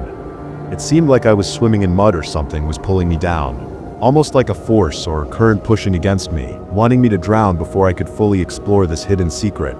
After what felt like an eternity, I broke the surface of the water and gasped for air. I swam over to the shallows and walked out of the pond. I collapsed on the shore and lay there for a long time trying to regain my breath. As my brain received oxygen, I thought about what had happened and if it had been real, an illusion, or if I had just gotten turned around somehow and stuck at the bottom. I had to find out. I wasted no time driving 2 counties over and renting some dive equipment, along with a light. So armed, I returned to the pond and walked toward the middle again. This time, when I dove toward the dark spot, I was able to see exactly what it was. I used the flashlight to examine the darkness. As I swam deeper, the sides closed in on me as if I was swimming down the gullet of some massive fish. I've never been claustrophobic before, but that was rapidly changing. I barely had any room to maneuver as the sides closed in. I contemplated turning around, but there was no room. I could feel myself start to panic. I had to focus to keep my breaths regular. I was very close to a panic attack when suddenly the tunnel opened up again. The sides grew further apart. I checked my watch, and I had been under for 15 minutes. The sides of the tunnel had spread out so far, they were barely visible, and I could see a light ahead of me. I swam toward it, desperate to get out of this water. I broke through the surface and looked around. I was in the pond. Somehow I had gotten turned around and was back in the pond. I swam to the side until I could stand and walked out to the shore. Looking around, I made a startling discovery. I was in a pond, the same one as the break-in last night. Somehow there was a hidden tunnel between the two ponds. That's how the robber never gets caught. He just swims to the next pond slick as snot. No fuss, no muss. I now knew the how, but I needed to know more. As tempting as it was to swim back through the tunnel, I was still a little shaken and didn't want to risk an underwater panic attack. I walked back to my truck, took off my dive equipment, and drove back to the dive shop. I asked about frequent customers, especially for refilling tanks. They told me they had a few regulars that came in every weekend, but no one knew, and no one who needed refilled more than once a week. I asked if there were any other dive shops in the area, and they told me the next closest one was over 100 miles away. I went home frustrated. It wasn't making sense. He would need air to swim back and forth through that tunnel, and that was his escape route. I was sure of it. I tried to sleep through the afternoon, but my mind wouldn't let me rest. It was working on the impossible puzzle of how the robber was getting air. I borrowed a couple trail cams and set one up at each pond. I needed to see if he had some new tank system or what. I also wanted to identify him and shut him down fast. I made sure to stay away from those ponds that night so he would feel free to do his thing. In the morning, I gathered the cameras and took them home. I downloaded both memory cards before watching the video. Just as the second download was finished, my phone rang. "Hello?" I said. "Hey John, it's Steve. I got the results from that blood you gave me the other day." "Great," I said, hitting the play button on my computer. "Were you able to get a match on any hospital records?" "Not exactly." "Why not?" I asked, as a ghostly green image appeared on my computer. The image was blurred, but it was definitely the size of a man walking upright toward the camera. I clicked to the next slide and froze at what I saw. "Well, the thing is, the blood you gave me came back as reptile DNA. I registered the words he said in my mind just like I registered the image on my computer screen, but I just couldn't place them in reality." "Are you there?" he said into the phone. "Yes, I'm sorry," I said. "Could you send a copy of your findings to my office?" "Sure, no problem." "Thanks, I appreciate it. You really helped me figure this out." "Anytime," he said cheerfully before hanging up. I hadn't taken my eyes off the computer screen the whole time. No matter how long I stared at it, I couldn't make my mind acknowledge it as real. Standing there, large as life, was not a man in a wetsuit. It was a creature. I could see the wide mouth full of sharp teeth that looked exactly like the bites on the deer. I could see the webbed feet that looked like swim fins, only they had claws sticking out of the front where toes would be. I saw the razor-sharp claws on its webbed hands. It was a full-on nightmare staring me in the face. I sat back and thought for a long time. Then I printed copies of the images and put them in an envelope. I rushed to the station to share the information I had with my fellow rangers. As I was showing them, their faces ranged in emotions from shock to disbelief to outright mocking. As I was going through my investigation, the owner of the timeshares walked in. "What are we all looking at?" he said, eyeing me with contempt. "It seems like John has solved the case of the break-ins," one of the other rangers said. The owner approached. He picked up the lab report and read it, then stared for a long time at the picture. "Do you know what this is?" he said absently. "I really don't know yet," I said. "I've never seen anything like it." He turned to me and smiled. "This is money," he said, holding up the picture. "What do you mean?" I said. "Those idiots that go around hunting. What do they call them? Cryptids?" "Yeah, cryptids. They'll pay through the nose if they think they can find something like this. And then there's the TV shows and merchandising," he said. "You may have saved my financial hide." He beamed at me. "I don't think you understand," I said. "This is a dangerous animal. If you had seen what it did to that deer." "So what do you want to do? Hunt it down and kill it?" "Maybe not kill it, but definitely tranquilize it and take it to a secure location where it can't hurt anyone." "You dumb son of a bitch," he yelled. "I could make a mint. I wouldn't even have to repair those houses. They would all rush in to investigate and leave piles of cash in my bank account." "But what about the people?" "Who cares about the people?" he said. "Throw them all out. I've got the chance of a lifetime beating down my front door, and you want to flush it down the toilet because you're scared someone might break a nail." He was breathing hard and staring up into my face. The air was charged with fury, his and mine, and then a sudden calm came over him. "Charles," he said, addressing the lead ranger, "isn't this a wildlife preserve?" "Yes, it is," Charles said warily. And aren't the wildlife on this preserve protected from all tampering by law? Well, I guess so, Charles said. What if those animals present a threat? I said to Charles. How many deer were killed by coyotes on this preserve last year? The owner said. Dozens, Charles said. Were the coyotes removed from the preserve? No, Charles said. The owner turned and shot me a triumphant look. John, Charles said, I know you have everyone's best interests in mind, but you're gonna have to let this go. I glared at him. And what happens when this thing decides it likes to eat humans? All the eyes in the room that had been on me suddenly found somewhere else to look. All but the owner. He was smiling from ear to ear. I think the pudgy little bastard was about to break into the happy dance. I searched the room for any support, but found none. I pulled my badge off my shirt, quietly laid it on the desk, and left. If that was the end of my story, I would say I had failed. I took my pension and rented one of the houses on the preserve. The owner had leaked through social media that a cryptid had been spotted on the preserve. As he had guessed, the cryptid hunters and TV crews came in droves, renting everything in sight. My goal was different. I already knew it existed. I knew how it got around without being detected. I stayed at one of the break-in houses. Every night I took a huge tuna I had bought fresh that morning and laid it out beside the pond. I sat in the dark living room and watched the first night as it approached the fish with more caution than curiosity. After sniffing it for a long time, it grabbed it and dove for the pond. Each night after, I laid out a fish and the creature became less cautious. It was being fed, and the media frenzy was starving.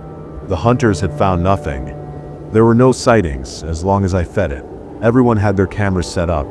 The few that roamed around left me alone when they saw someone in the house. I guess they thought I was another cryptid hunter and respected my privacy. As the number of sightings stayed at 0, they started turning on the owner, calling him a fraud. His reputation plummeted. After a week with no sightings, people started leaving. In desperation, he did the wrong thing. He hired an actor to dress in a creature suit and roam around. Of course, the hunters and shows saw right through this and destroyed what was left of his reputation. I had rented the house for 2 weeks. Between the rent and the fish, my money was running out. I had kept the people safe, but what would happen when I stopped feeding it? I had managed to clear out most of the people so they would be safe, but what about my fellow rangers? What would happen when it became desperate? When the starving creature no longer had houses full of food to break into? I had 3 more nights until I had to leave. I was out of money. The preserve had become a ghost town. As far as I knew, I was the only renter left. It was decision time. I sat staring at the large tuna on the table with a bottle of bleach next to it. Let it live and see what happens, or kill it. I thought about this for a long time. Both options had merits and consequences. I chose a third option, a much more dangerous one. I took the fish out and laid it where I usually did, then backed up a few feet and stood there. Over an hour passed before the water stirred. I saw the head and eyes of the creature appear as it headed toward the fish, and then it stopped. It had seen me. I made sure to keep still with my arms at my side. It slowly approached and stood. It was a few feet away with the fish in between us. It studied me and sniffed the air, then became agitated. Perhaps it had smelled my scent before as a pursuer. It let out a soft hiss but bent down and took the fish, keeping its eyes on me the entire time. Then once it had its meal, it did the most incredible physical display I've ever seen. It leaped 20 feet in the air and landed in a perfect dive right in the middle of the pond, leaving almost no splash. I let out a breath. I didn't realize I'd been holding and collapsed to the ground, shaking. Once I had recovered, I went back inside and fell into a fitful sleep. That was only part of my plan. The next night would decide who lived and who died. I did exactly like the night before, minus the fish. The creature approached, stepped up to me and looked around for the fish. I showed him my empty hands. It sniffed at them and growled, having smelled the scent of fish. It looked at my hands and I wondered if it was going to bite them off as a substitute. It hissed at me and sniffed my face. I saw it flexing its claws the whole time. I stared into its face, those massive razor-sharp teeth, and swallowed hard. I did all I could to stay still, to show it I wasn't a threat. My heart hammered in my chest. It opened its jaws and showed me those horrible teeth. Its breath was a horrid stench I had never smelled and hoped to never again. I closed my eyes, not knowing if they would ever open. Seconds fell into minutes. I opened my eyes and I was alone. There wasn't even a ripple in the water. I sighed. My decision had been made. It had shown restraint, and I would too. I went back inside, packed and left. I could only hope and pray that the people that remained, including my former co-workers, would be safe. I went home and slept restlessly. In the morning, there was a report in the newspaper on a break-in at the wildlife preserve. They said the only thing that was taken were cans of tuna fish. I smiled ruefully and wondered how long it would stay that way. If you're reading this, don't go looking for this thing. If you see it, don't tell others about it. Just leave it alone and hope for the best.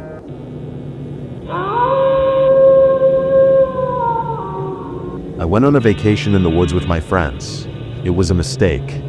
Carl slammed the door open and rushed outside, taking deep breaths before I could turn off the car. Geez, Carl, is there anything that doesn't make you sick?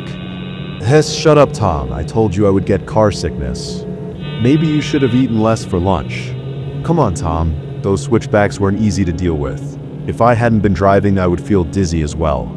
I took off my seatbelt and got out of the driver's seat. You guys sure you don't want to go back and spend the holidays at home? We are in the wild here, light years away from civilization, said Tom with a smug expression as he got out of the car. Sure, Tom. I bet our Stone Age ancestors lived in a cabin just like the one we rented. Carl opened the trunk and tossed Tom his backpack. All right, but you get what I mean. We're lucky if we got running water inside. Tom was checking his phone. I barely have any reception. Carl grabbed his bag and closed the trunk. It's not off-grid. Don't be silly. The keys should be under the doormat. Can you check, Ethan? His face was still pale from the car sickness. The mountain air filled our nostrils. As the forest extended far beyond our eyes could see, a cozy-looking cabin sat in a clearing where the dirt road ended. We initially opted for a camping trip for our sophomore spring break, but our parents, especially Carl's, were very worried about the possible dangers, so we settled for a cabin instead. I flipped the doormat and found a bear paw keyring from underneath. There is no spare. I'll keep them if you guys don't mind. Good idea. We can agree Tom isn't reliable, Carl said with a mocking smile. Tom rolled his eyes. As I opened the door, he rushed inside and went for the kitchen. The cabin had 2 floors, a living room and the kitchen downstairs, and a bedroom and bathroom upstairs. Holy shit, the fridge is stacked, echoed Tom from the kitchen. There is even a pack of beers. We joined Tom in the kitchen as he was examining the fridge. Shouldn't the owner be aware that we're underage? A hissing sound followed as Tom cracked open a cold one. Who cares, Ethan? It's just a few beers. He took a long sip and handed the can to Carl, who reluctantly also took a sip. I sighed and waited for Carl to take a sip myself. Let's unpack our bags upstairs, then let's see what to eat for dinner.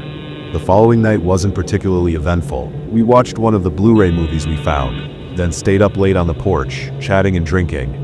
Right before waking up, I dreamed of Carl calling my name, but as I opened my eyes, the only noise to greet me was the bedroom window being slammed repeatedly by the wind. I realized I was still wearing the same clothes as when we arrived.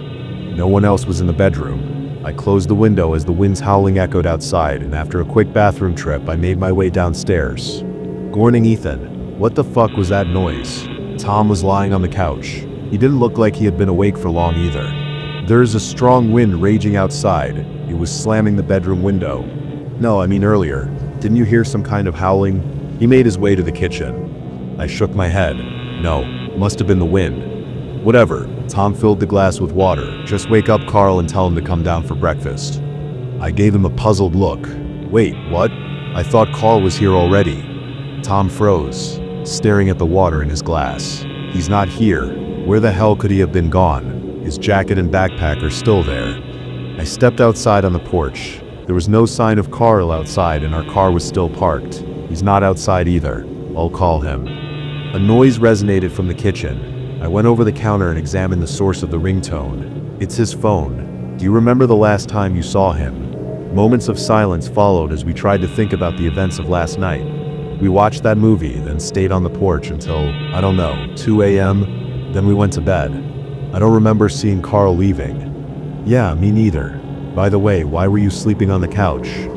Because you and Carl were snoring like crazy at some point. But I would have noticed if you ran outside in the middle of the night. Chances are he sleepwalked outside and got lost. We better go look for him. Tom nodded. Yeah, he can't have gone too far. We started looking for Carl in the nearby woods. Around 10 minutes later, Tom grabbed my arm. Look, under that tree. A flash of blue caught my sight as I strained my eyes. That must be him. Next to a large old tree, someone was slumped next to the trunk. I recognized the blue sweater Carl was wearing. Carl, are you all right? He was lying curled up on the ground, cowering his face, as if he were trying to hide in the burrow at the base of the tree. Carl didn't seem to acknowledge our presence. Carl, it's us. Are you okay? I grabbed his shoulder and shook him, causing him to lower his hands. His face was marked with signs of tears, and his eyes were filled with terror. Carl pushed himself up against the trunk. Fiend. Well, where is he? He was panting heavily. His clothes were dirty with mud and foliage, but there weren't any signs of blood or injuries. It's just me and Tom. Carl, are you hurt? No, you don't understand. He was there. You have to go away. Carl, you're nothing making any sense. Who is there? Did someone attack you? He looked around, his eyes scouting the surroundings to search for something. And no, he called me last night and I had to follow him. Who are you talking about? The man with the skull. He lives nearby. I gave Tom a puzzled look. He was just as creeped out as I was. You don't seem injured. Let's go back to the cabin first, then you'll tell us everything. A noise like a distorted, low-pitched howling could be heard in the distance. Carl screamed, closing his eyes. It's him. Run away. Don't look into his eyes. Calm down, Carl. It's just a moose. We are in a forest, remember? Ethan, help me get him back up. We helped Carl stand up. His legs were still trembling. Come on, Carl, we are not far from the cabin. I put Carl's arm around his neck and helped him walk. We made our way back to the cabin with Carl occasionally stuttering nonsense and frantically looking over his shoulder. We made him lay on the bed and gave him some water. Carl, can we talk now? Do you remember what happened? Carl took a sip of water and cleared his throat. Last night, he called my name while I was sleeping. Who? Did you see his face? Tom was looking outside the bedroom window. Carl shook his head. He wears a horned animal skull. A moose, I think. He told me to follow him, or he would take you too instead. And you went outside to follow him? I'm sorry, guys. His voice is very convincing. I don't think he's a person like us. He made me look into his eyes. Those weren't human eyes. That was when I ran away. I can't forget those eyes anymore. Are you really sure that didn't happen in a nightmare? Yes, I wasn't dreaming. He slammed his fist on the nightstand, spilling some of the water into the glass. We have to leave before he comes back. Carl, maybe you should first get some rest upstairs. You look really tired. We can talk again later. We can't wait here anymore. We have to go now. Carl, we can't just... The noise could be heard again. This time it sounded more like a bark than a howling, and it was much closer. He's here. We don't have time. Carl, it's just an animal. Calm down. Right, Tom? Tom was looking out the window. As he turned around, his face had become pale. Ethan, what the fuck is that? He pointed at a distant tree. I went to the window and looked closely. A moose skull could be seen next to a tree in the distance. After squinting, I could see the skull belonged to what seemed an absurdly tall human figure. Me and Tom looked at each other without speaking a word. The realization of what we believed was just a nightmare crept up on us, and my heart started pounding. I was sweating. Ethan, maybe Carl is right. We have to go. I'll get the backpacks. I told you, there's no time. Carl had gotten up from the bed. Ethan, get the keys. I didn't even have time to process what happened before I heard the noise again coming from downstairs. I froze, as heavy footsteps resonated from the ground floor. What the fuck? Tom brandished the lamp from the nightstand. We moved as far back as we could from the stairs, as the footsteps grew closer. Don't look into his eyes. I turned my attention to Carl, who tried to hide under the bed. Then I heard Tom scream, and the sound of the lamp dropping on the floor. Out of the corner of my eye, I noticed something else was in the room. As I turned around, an inhumanely tall figure was standing in front of me. It was wearing a moose skull, but I couldn't see its face, let alone the eyes, and the rest of its body was draped in a black fur coat. The eye holes in the skull were nothing but pitch black as it stared at me, motionless, hunched forward to not touching the ceiling. I tried to scream, but no sound came out of my mouth. I tried to move, but every muscle in my body was frozen. Then my vision faded and I passed out a few seconds later. I was lying on the bedroom floor when I regained my senses. Tom, what happened? He was standing there like frozen in place. There was no one else in the bedroom. I put a hand on his shoulder. "Tom, where is Carl?" He had a blank expression on his face and was staring at the wall like hypnotized. "Tom, wake up." I shook him violently. "Where is Ka?" He grabbed my hand without looking at me, with no change in his expression. "Well, be going. He is with us. You can leave now." His voice was a whisper. "Tom, what the fuck are you?" I suddenly got pushed to the wall, hurting my head in the process. As I reopened my eyes, I was alone. I bolted downstairs, but he was gone. I checked outside while calling 911, but nobody was there either. The police told me to come to the station as they couldn't send anyone up there for a while. Carl and Tom were filed as missing persons. I went home as they opened an investigation, but no traces have been found so far after 1 month. What's crazy is that the police told us not to expect much since many people go missing while camping in this area. The local media barely talked about us and dismissed it as drunk teenagers getting lost in the woods. I had issues sleeping at night after what happened. I often expect to wake up and see that skull staring at me. I thought they were just nightmares, until this morning. I was still half asleep when I heard Tom and Carl calling my name. I woke up, but I was alone, and the windows in my room were open. I was sure I closed them last night.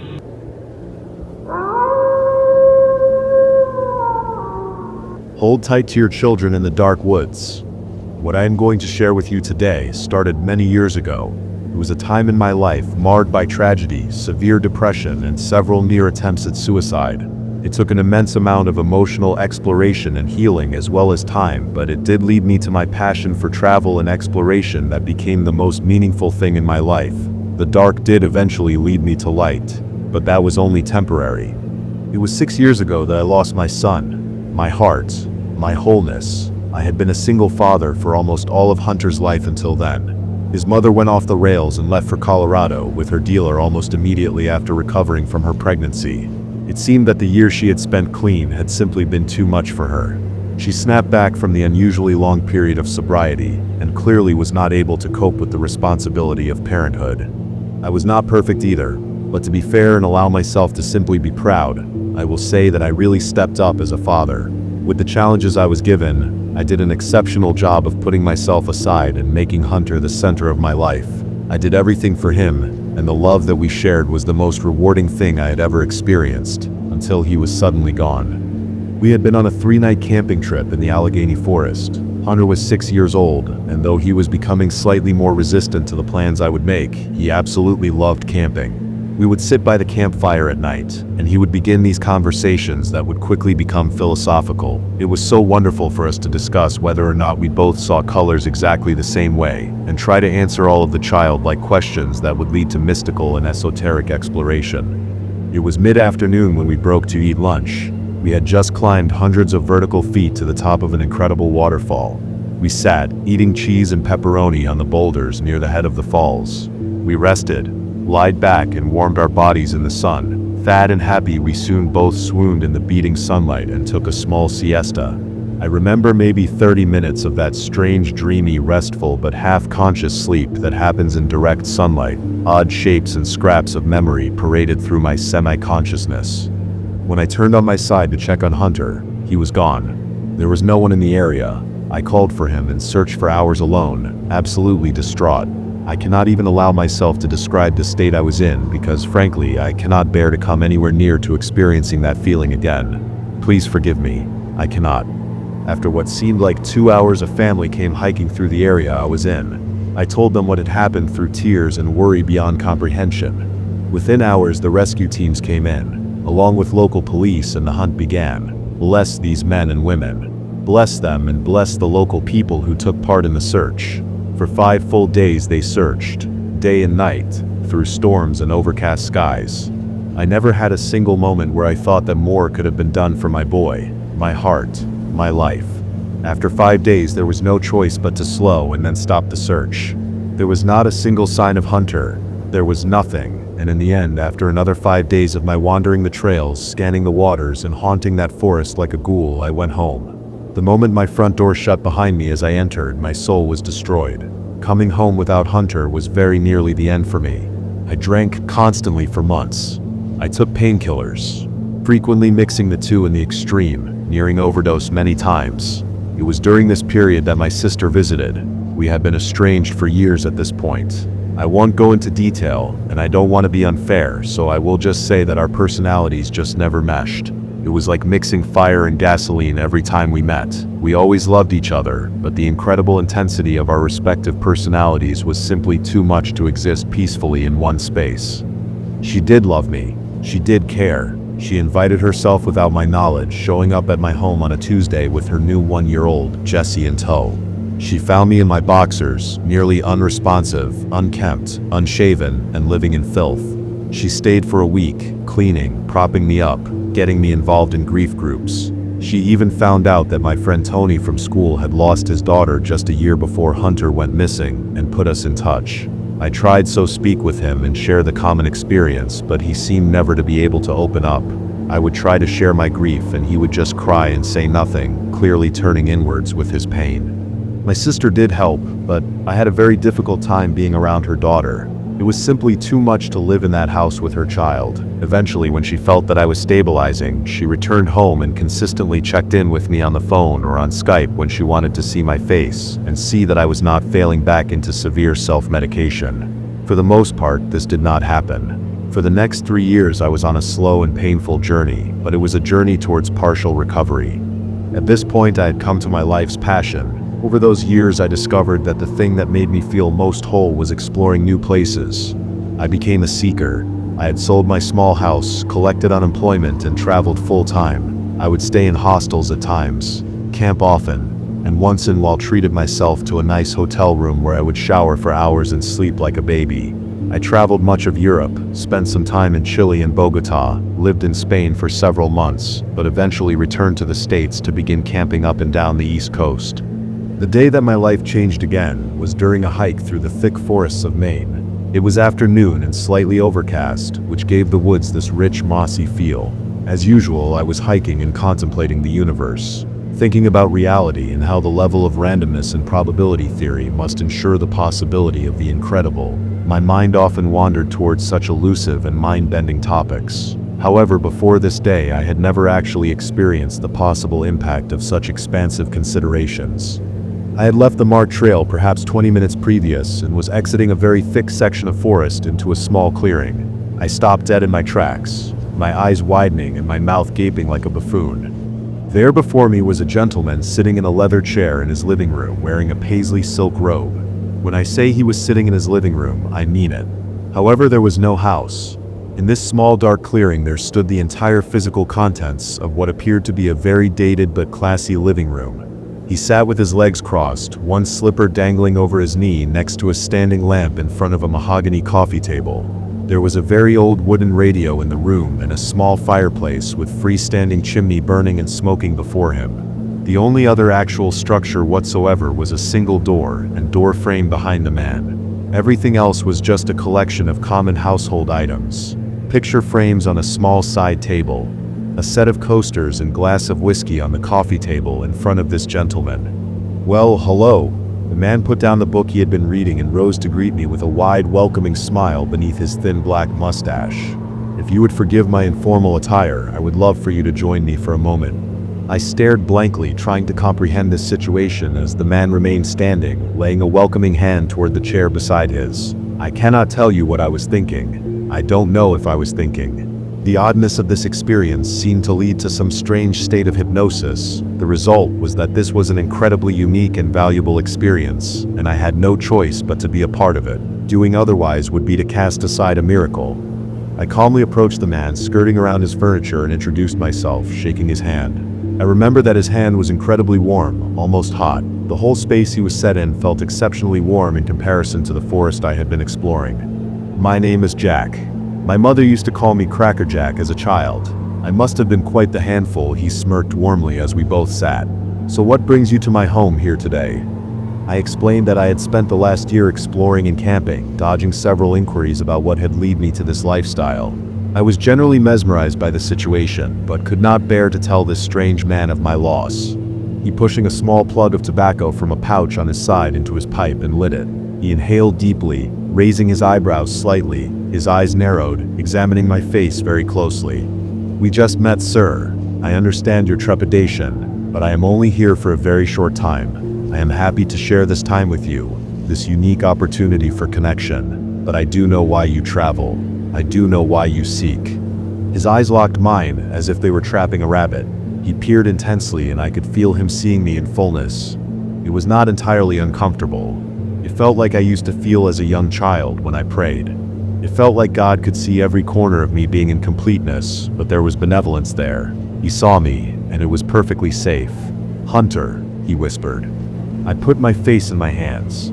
I had no compunction to ask him how or why he might know my son's name. There was nothing there for me but the sorrow that this name still evoked. I was seen. I was laid bare to this man. "Yes, Hunter. Such a wonderful child and such a terrible loss for you. Let us end that loss, Michael, shall we?" I raised my eyes to look at the man, wondering what he could have possibly meant. I did at this point start to feel slightly anxious. His answer was to put his pipe on the coffee table, slowly rise, turn, and open the door behind him. My God! Standing there was Hunter. He was just exactly as he was the day he was lost. He was the same age and wearing the same clothes. His face lit up seeing mine, and he ran to me, embracing my neck with his warm, wonderful-smelling arms. My knees gave out completely, dropping me to the ground to accept this unworldly embrace. I cried and collapsed as my hands explored and felt his little body, his face, his birthmarks, the way his hair smelled and his bright little eyes were just as they were. He was here. It was him, my boy, my heart, my love. After several minutes of just holding him, I raised my questioning face to the man in the robe. "I want nothing more than to send you home with your son as soon as possible," he stated. "As I am sure that you understand, I have done something wonderful for you, and it is only fair that you may offer to return the favor, yes?" "Anything," I whispered through my tears, and I meant it fully. There was nothing I would not do for this to be reality. "I appreciate that, and I can see that you are being completely honest with me." He sounded so very sincere. "You may take your son home now and enjoy the rest of both your lives, and I ask only one thing. In 1 year I will visit you. At this time I will make one single request. You must do that one thing for me. It will be a small, simple errand. It is the only thing I ask in return for your wonderful boy." "Yes," I said simply. "Very well, Michael. Be on your way then. Enjoy every minute and every facet of that wonderful young man." He smiled at both of us and ushered us away from the living area and back toward the path. Just as I had walked out of the forest missing Hunter years previous, I now left this forest with my son by my side. He remembered nothing of the years after our previous trip and seemed completely and utterly himself.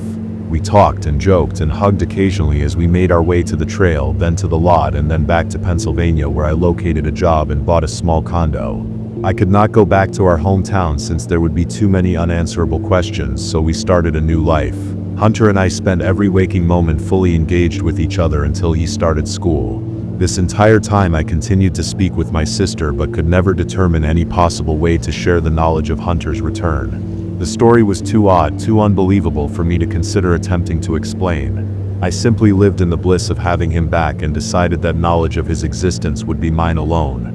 Shortly after Hunter's 7th birthday, I dropped him off at school and headed home. I descending the steps into the building's laundry room with a basket slung over my shoulder. I stepped through the laundry room door to find myself standing in a timeless 1950s-style living room with the man from the forest sitting in that same leather chair before the fireplace at the eastern wall. Everything was exactly as it had been in the forest, except that there were walls surrounding the room rather than forest. "Michael, wonderful to see you." He rose and shook my hand. I immediately fell into the chair by his side, feeling strangely worried and defeated. I didn't think that he would take Hunter away from me, and I did not necessarily fear the request that I knew he would present. It was just simply that I knew the score. I was a passive party here with a job to do, and I would be informed as to what that job was, and I would do it without question. I was correct. Jack very simply explained to me that I needed to convince my sister and her husband to take a camping trip. It did not matter where, as long as the forest was thick and dark. Furthermore, I must convince them to bring their daughter Jessie. I did it. I knew. And I did it. In fact, it was even worse than that. The moment I heard the request, everything fell into place. I realized immediately that my old high school friend Tony had lost his child almost exactly a year before Hunter went missing. I knew that Jesse was next in line for the same fate, and that this might continue forever, in a never-ending chain of parental despair, unless someone stopped the cycle. I truly hope that someday someone will. Until then, I live for my beautiful growing boy, my heart, my love, my soul. I never expected to be writing here again. Frankly, I am devastated that this is the case. I wrote my first post as a means of confession, to display my sin to the world and ask for understanding. Thank you to everyone who commented and suggested alternative courses of action, as well as those who simply expressed sympathy for my decision. I am now in the very unfortunate position to admit that my choice had been the wrong one after all. I thought I was saving my son. I now know that I was sorely mistaken. I will pick up where I left off in my last post. I had submitted completely to the man who seemed to have the power to appear and take my child at will by promising to deliver to him the daughter of my sister.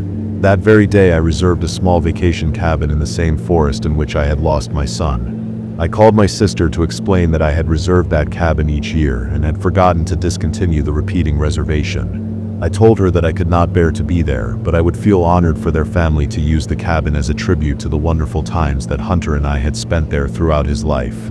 The ploy worked perfectly, and my sister, her husband, and their daughter Jessie made arrangements to take a vacation. I was crushed after I hung up the phone, but reminded myself over and over that this was the only option. This was the only way that my beautiful boy could remain in this world and lead a full life. Besides which, she would be returned, good as new sometime in the future. It was selfish, but only as much as it was protective. I could not convince myself that I was doing the right thing. I could only manage to steel myself against changing my decision. I literally felt as if I was turning to stone, bound to accepting and participating in this madness out of unquestionable necessity. 2 days previous to the reservation, I received a visitor. I was surprised to hear a knock at my door, as I had made almost no social connections in our new home. I immediately feared that it was my sister who I dreaded facing in person. I opened the door to find Tony. I had not seen him in almost 7 years, but recognized him immediately. He had changed, and not for the better. He looked like he had aged 20 years. His hair was gray, his shoulders slumped, and his face seemed to droop from his skull as if it had given up holding on to his skull quite some time ago. Thomas. It stuck in his throat and took him a second to recover. I think you know why I am here. His eyes looked up from his lowered head like a dog who knows he is about to be punished. Yes, I do. We need to talk. Clearly relieved at my measured response. Samantha is in the car. I didn't want to bring her to the door right away. I didn't know his head dropped again. May I bring her in? Sure. Hunter is playing in his room. She can join him. Tony went to the rusty station wagon parked on the curb and helped his daughter from the car. I could immediately sense that she was not well. She seemed to lean to one side, favoring her left foot, and Tony held the palm of his hand to her back all the way up to my door. I looked down to greet her as best as I could, but stopped dead. Samantha was about 12 years old. She clearly had a cataract in one eye, was shuffling with her bad leg, was missing at least one tooth in the front, and seemed to be developing gray in her hair. "Hi, Sam," I managed to expel in a shuddering whisper. I looked up to see Tony's eyes welling with tears, locked onto mine intensely. He needed to say nothing. What he had come to discuss was already quite clear. My heart sank as the full scope of the situation became apparent to me. No, it could not happen again. I had lost my boy for years. I could not fucking do it again. A rage burned in me as I thought about this happening to Hunter. I raged at my choices, at my lack of fight, at my deception and assistance in spreading this cancer. I held it deep inside to smolder and burn as I introduced Sam and Hunter until they were comfortable playing together alone with Hunter's door shut. The moment it closed, I pulled Tony into the den. I opened my mouth to begin questioning him, but he beat me to it. She was fine for about 9 months. Everything was perfect. He began to weep again. Then she got sick. They thought it was just a bad flu and treated her with antibiotics. Then her leg. They couldn't figure it out, but they tested her for bone cancer, which came up negative. Then her teeth began falling out. Then her eye, and he fell to the ground, squatting awkwardly. It's just getting worse faster and faster. My mind raced. 9 months. I could only assume that this would also happen to Hunter and in a similar time frame. I dropped to the floor and sat, putting my hand on Tony's back as he struggled to regain his composure. I could not hate this man. I understood his actions all too well. After a time, we both made our way to the couch and talked for several hours. We compared stories and started a mental examination of the details of our interactions with this man, Jack. One of the first differences that stood out was that Jack's demand of Tony was simply to choose a child that he knew, someone that he had ties to. As you may remember, Jack had demanded that I actually arrange the trip that would lead to the abduction of my sister's daughter, Jessie. Tony indicated that myself and my son had immediately popped into his head the moment he was questioned, even though he had not seen us for years. Furthermore, Tony said that Jack seemed to smile knowingly after hearing our names, as if he had expected them. Aside from that, almost everything else seemed to be basically in line with my experience. Samantha had disappeared when Tony brought her along for one of his hunting trips, the first time he had ever chosen to do so. He came upon the man on another such trip years later. His description of the contents of the room matched mine exactly, though Jack was dressed differently during his interaction. At the end of several hours of conversation, emotional instability, and heated debate, we quickly came to a conclusion. In 2 days, we knew where Jack would be. It would be our only chance to locate this man, capture and question him. It would be our only chance to find some way to determine if we could repair the damage done to our children, and to then ensure that it never happens again. We decided that our primary goal was to find a way to save our children, but regardless, we would stop this forever. It seemed that Tony had come prepared for this conclusion. His station wagon was loaded and ready with an array of hunting and camping gear, as well as a wide collection of army surplus items. We informed the children that we would be taking them on a camping trip, for which Hunter became very excited. Samantha, however, took some convincing. Tony and I spent the rest of the night planning and sharing food and a couple of beers. I liked the man. He was entirely different from the boy that I had known in school, but he had a very quiet, thoughtful deepness to him while he retained a simplistic life. We packed up and left my home early the next morning for the long drive to Allegheny. Upon arrival, we located the cabin that I had reserved and spent the next few hours finding the perfect place to set up camp. We wanted to be somewhere where we could easily observe the activity of my sister's family without making our presence known. If my sister spotted us, there would be some serious explaining to do. In the end, we picked a site on the side of a hill overlooking the cabin approximately 300 yards away. We set up our tents, got the children situated, and began our preparations. There were 2 trees very close to each other in front of our camp where Tony and I set up 2 tree stand seats.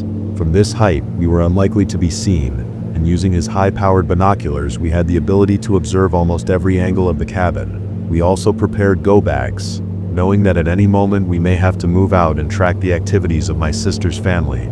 Since we had a night left before their arrival, we also had the opportunity to examine the cabin's surroundings a bit. We were lucky in that there was a motion detection light post near the entranceway to the cabin. Having had some experience with electrical work, I was able to rewire the light to remain on permanently. This would illuminate the grounds at night and ensure that we could clearly see any activity after sundown. After hours of preparation, we spent the evening involved with the children by the campfire. I remember Hunter starting to become very protective of Samantha, holding her around the waist by the fire. Tony and I met eyes and became silent at the sight of this, trying to hold back the despair and hold on to our anger. We would catch this fucker. Jack would pay, and we would do everything possible to reverse this damage. Focusing on this was all I could do to hold on to myself. After a moist and uneasy sleep, we began our watch. We sat in the trees and each watched our children playing below, and my sister's family arriving and beginning to move luggage into the cabin. It was very odd to silently and remotely watch every move they made, trying to fill the silence of their distant conversations in my mind as I tracked their movements. Throughout the day, Tony and I took turns watching and spending time with our kids. When they made trips to the park offices, Tony tracked them, taking his walkie with him to alert me of any unusual activity. Most of the day passed without incident, and they did not leave the cabin often, likely just settling in and relaxing. That night was when it happened. Tony and I both were in the trees, and completely alert, each watching the cabin with our binoculars when we saw the front door swing open. Little Jessie stepped out in her white nightgown and closed the door very cautiously. We watched as she stepped off of the front porch onto the lawn and pointed her finger straight in front of her, eyes wide. She then slowly spun as if drawing a circle in the air around her with her fingertip, then stopped facing directly to the west. Jessie then lowered her arm and began walking in that direction into the woods. The way she was headed was perhaps only 30 degrees from our campsite, so she would pass us by 200 feet or so. This gave us time to do a bit of extra preparation. We grabbed our bags and told the children that we were going to take a nighttime hike.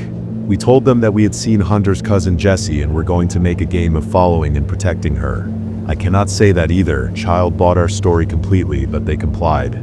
Tony had brought a hiking backpack that had a child's seat built into it. Samantha was much too old for this, but he managed using it to carry her as we followed Jesse. The moon is nearly full and the night was clear, so we did have enough illumination to be able to navigate safely without using our flashlights and risking discovery. In approximately 30 minutes, we started to see this warm light in the woods directly ahead of Jesse. We again stressed that we needed to be exceptionally quiet to Samantha and Hunter, and cautiously continued until we had a full view of the scene from 100 feet away. There he was. Jack was sitting in his leather chair, dressed to the hilt in a full tuxedo and surrounded by his complete collection of living room furniture. This time the lamp was off, and instead his little room was decorated by tens of candles. "Take Sam," Tony whispered urgently. Within a minute I had her off of his back and situated. Jesse was quickly approaching the room and Tony was fitting an arrow to his hunting bow. I lowered down to a squat and told Hunter and Sam that Jesse was in serious trouble and that the man in the distance was evil.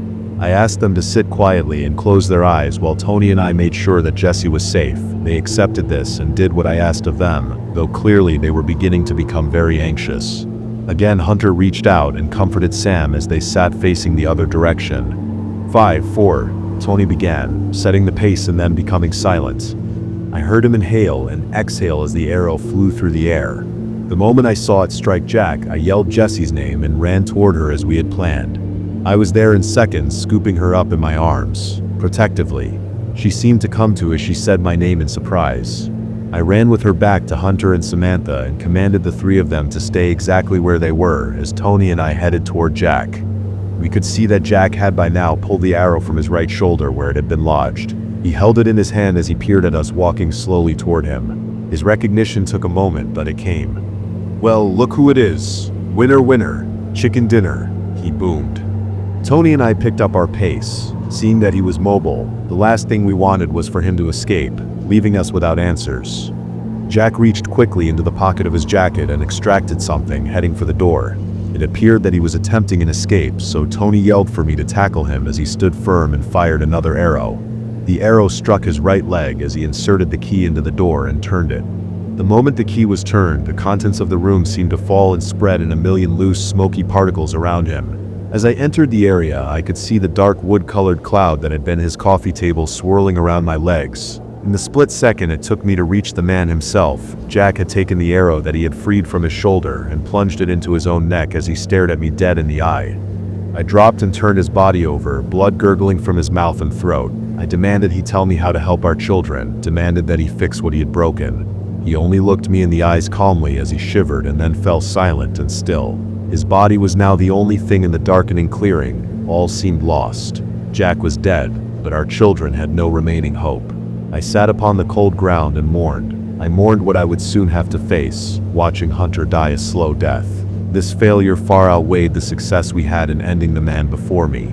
Tony headed back to collect and protect the children. After a time I began to examine Jack's body, all while wondering what exactly to do with it. Upon his person, in the interior of his jacket pocket, was one single item, a letter. It was elegantly penned, stamped and sealed with a small wax circle, crest and all.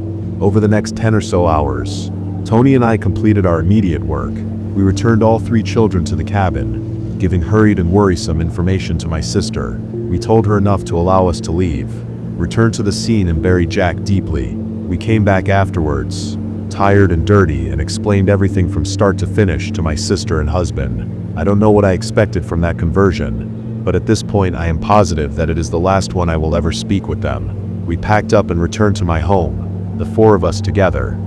We repeatedly studied, examined, and discussed the contents of the handwritten letter we had found on Jack's person, which were as follows. Jack D. 1XXX 3rd Street, New Orleans, Louisiana, Sedna Mil Ciento Treinta. My dearest and most wonderfully despised Lizette, I have heard, via my usual sources, that your collection has grown by great bounds this decade. I find it disheartening that you continue to focus so mindlessly on quantity over quality. The way you destroy this art of ours is abhorrent. The way you just end things and leave those souls to be found in such a mundane and obvious manner. Why do you insist on this stark outcome for those we collect? My dear, there is no artistry, no beauty, no flow in what you do. I take pride in my work. Every single one I collect is a symphony of anguish. Everyone affected by my reaping takes a journey. They follow a wondrous arc of emotion. The loss, the recovery, a miracle, and then the despair of a destiny they could never have escaped. Beauty, my dear. This should be about beauty. But you have no eye for aesthetics. You base, shallow beast. This was so obvious to me the last time you murdered me. Such a poorly constructed and thoughtless action, so beneath our kind. How dare you treat me in such a gauche manner? A shotgun to the stomach. Frankly, it was just like you, base and trite. I assure you, Lizette, that you will learn my artistry whether you will too or not. I will show you what can be accomplished when one is passionate about their work, rather than a mindless hoarder such as yourself. I shall do so post-haste. All of my love. All of my hate. Jack. You can interpret this for yourself. I cannot take the time to explain what we gleaned from this letter. The most important thing, however, was the simplest. We had an address. We had a location. I am packing up my laptop now that I am finished writing, and we are beginning our road trip to New Orleans. This is not fucking over. It took our group 3 full days to get to New Orleans. It was Tony and I, our 2 children, all of our gear, and Tony's cousin Teresa. We had offered to pay Teresa to travel with us and watch the children, as she was the only semi-responsible, unemployed person we knew. I didn't know her exceptionally well, but we were positive that there was no way that Tony and I could deal with whatever might come, having the children at our side every minute. During this trip, we shared quite a lot of what had happened with Teresa and had filled the children in on some key points. I could not bear for Hunter to know that he had this impending sickness to look forward to, so our story was simply that this man had made Samantha sick and that we were going to find him and force him to make her better. Samantha was very quiet throughout the journey, clearly suffering. This was heartbreaking for both Tony and I to watch this sweet little girl slowly wasting away mentally and physically. It was a lot for Teresa as well, though she did an excellent job of engaging her. We arrived in New Orleans on a Tuesday night and checked into a moderately priced hotel. Tony and I decided that it being nighttime, it was in our best interest to immediately scope out the house under the cover of dark. Teresa was given some spending money and asked to take the children out for dinner and generally entertain them for the evening. We dressed in black, grabbed a couple of handguns and a small assortment of gear and headed out. We parked 5 blocks from the location of the house and slowly made our way to the home. When we reached the block on which the house stood, we squatted in the backyard of the home across the street. Both houses were dark, and we were able to secure a position where we could not be seen from the street. We used our binoculars and night vision goggles to visually explore the house before us. It was a gorgeous historic 2-story with wrapped balconies and columns. There appeared to be no one home at this moment. We began preparing to get closer and see if we could find any possible easy entrance. Before we could cross the street, however, we started hearing footsteps tapping down the sidewalk. We ducked deeply back into the shadows. Click, click, click. The hard shoes tapped away at the sidewalk, getting louder and louder as we saw the figure enter the lit area beneath the streetlight, perfectly erect, but walking languidly. Jack was approaching his front door. He was casually dressed in brown slacks and a sweater. He appeared to be just as he had been before, unharmed, unruffled, and perfectly at ease. He turned from the sidewalk away from us toward his front door and stopped. The small gas lamp above his head lit, and he turned facing toward us. We watched, my breath held as opened a small pouch, extracted his pipe, and began to smoke. He appeared to be looking directly at us, but we knew that we could not be seen. For 5 full minutes he stood there, perfectly still outside of the movement it took to smoke. He then tapped his pipe upon a stone near his walkway, turned and entered his home. Tony and I had a short whispered debate about whether or not we should try to enter the house tonight. It seemed like Jack was home alone now, and we felt that we did have surprise on our side, being so soon after our last encounter. We decided against this plan since we did not have Teresa on the ready to bring the children if we managed to discover how to reverse what had been done to them. In the end, we set up a small video camera to the side of the house we hid against, aimed at the front door of Jack's home. We were able to connect the device to a nearby Wi-Fi hotspot that was not password protected, so that we could view the live stream from our room. Being a hunter, Tony was very much interested in gathering information by tracking Jack's comings and goings. His position was that it would be best for us to enter the house when empty and surprise him when he next came home. That night we went back to the room and spent a few hours with the kids before turning in. We explained our plan to Teresa and made sure that she would be prepared to bring the children to that location once we signaled her via text. We spent the entire next day watching movies, ordering pizza, and keeping a solid eye on Jack's house.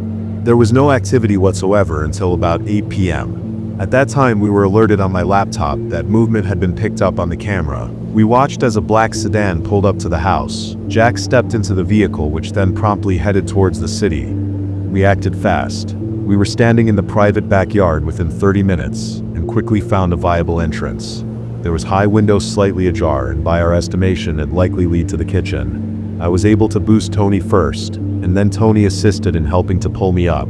As we expected, we entered over the kitchen sink and lowered ourselves into the dark room. There was just enough light coming from the windows to allow us to navigate the room. We quietly searched, but we knew that we would be more likely to find information in other areas of the home. We pushed through one of the 2 doors in the kitchen into a pitch-dark room. We did not want to risk turning on any lights, so we decided to attempt to use the night vision goggles we had brought. The moment I strapped them to my face, there was a searing pain in my eyes and head. I was confused, and I tore them from my face, thinking that I must have stabbed my eyes when putting them on. After a moment, my eyes adjusted to find myself standing in the center of a well-lit ballroom, surrounded by about 30 men and women dressed as if they were attending a party. "Surprise," someone said mockingly from the back of the circled crowd. He stepped forward slowly, clapping his hands. Jack stepped through the last line of participants, smiling at the 2 of us. Truly a surprise to us all. He seemed to be giving us credit as the crowd tittered and whispered amongst themselves. "We have not had your kind of distinguished company at my home in many, many years. I dare not tell you just how long." Tony muttered an insult and made a move to charge Jack immediately. He was stopped by 2 thick and heavy men dressed in black suits who held under the arms. "I like that energy, Tony. That may come in handy for you. Why don't you save it for a moment, though? We have much to discuss." "I'll kill you," Tony growled, struggling against the men restraining him.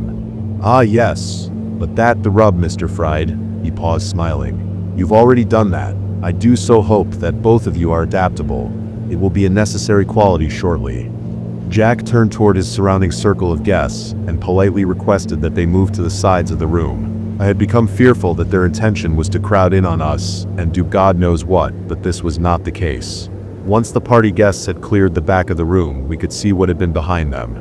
The back of the room housed an altar and a balcony. It was much like an altar at a Catholic church, but rather than being decorated in pure white, the cloth covering the altar was red and trimmed with gold. Above the altar was an elevated platform on which stood what looked like 2 ornate standing coffins. They were almost Egyptian looking, but there were some consistently different design elements that were clearly not of that origin. Worst of all, though, standing in front of these containers were Samantha and Hunter. They were bound, blindfolded, and sitting Indian style before the containers, with a guard on either side of them. Tony and I both struggled and were now both restrained. "Yes, you see now, this is why you are here." He raised both arms above his shoulders, indicated our children behind him. "This is always how things should be. Your love and loyalty to your offspring have brought you here and now, with me and with us. It is beyond poetic." While most of the guests looked interested, chatted and sipped upon their drinks, I saw one woman push her way to the front. She must have been 6'3", tall, dark, and Romanian looking. Her face was cruel, the light only increasing the shadow in her thin, shallow features. "Let's begin," she croaked with a heavy accent. Jack's eyes rolled to the ceiling as he turned toward her. "Oh, Lizette, would you please give me a moment? Tonight's festivities will be enjoyable for us all, but more so if we can invite our guests to understand the impact of the game. May I?" He questioned her in a mocking tone and proceeded after several moments of her frowning silence. "Gentlemen, you are here to save your children. I wonder, however, if you understand the meaning behind what you have witnessed." Before I knew it, I was shouting, "You take them. You steal away their lives so that you can live. You're vampires." "Very good.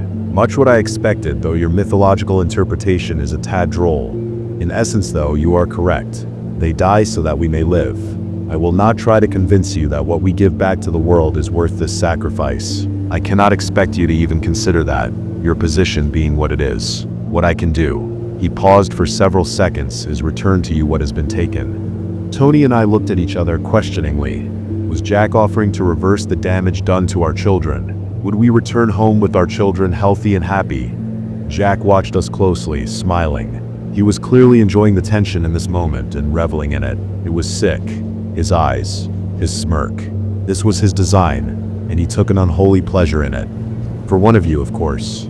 He let that statement settle. In a few moments, you will both be given knives. The man who kills the other will have his child restored, fully. If you refuse, we will take you after we have taken your children as you watch. You see, eternity does become very tiresome. We have other needs, beyond your years. Now you may be struck with the urge to attack me or my brethren here. He indicated the people around the room. I can assure you that it is simply moot. I think you now understand that there is no chance of winning in this situation, unless of course you follow the path that has been laid for you, generously by yours truly. If you choose to take a guest or two with you, so be it. I will not protest, but understand that it would simply accomplish nothing. Jack signaled the men at our sides. Tony was dragged to the opposite end of the room, the visitors backed against the walls, as we were made to kneel and each given long, thin stiletto blades. My mind had been scrambling to find a way out of this, but at the point at which the knife was in my hand, the thinking had stopped. The reality of the situation took hold, and I was just a man with a knife facing an opponent. One more time before we begin. When one of you is killed, the other will have his child restored. At your convenience, please begin. Jack and his guests became still, staring and examining the scene intensely. Tony and I began to circle each other, slowly at first, then speeding up. We were just from arm's reach when I whispered to him, "I have an idea." He looked to his left and right, as if to see if anyone had heard the communication, and clearly excited that I thought there may be a way out of this. He nodded his head to me. He was ready for me to make a move and put my plan into action. I leaned in, close to his ear, getting ready to whisper my command. Then my knife was in his neck.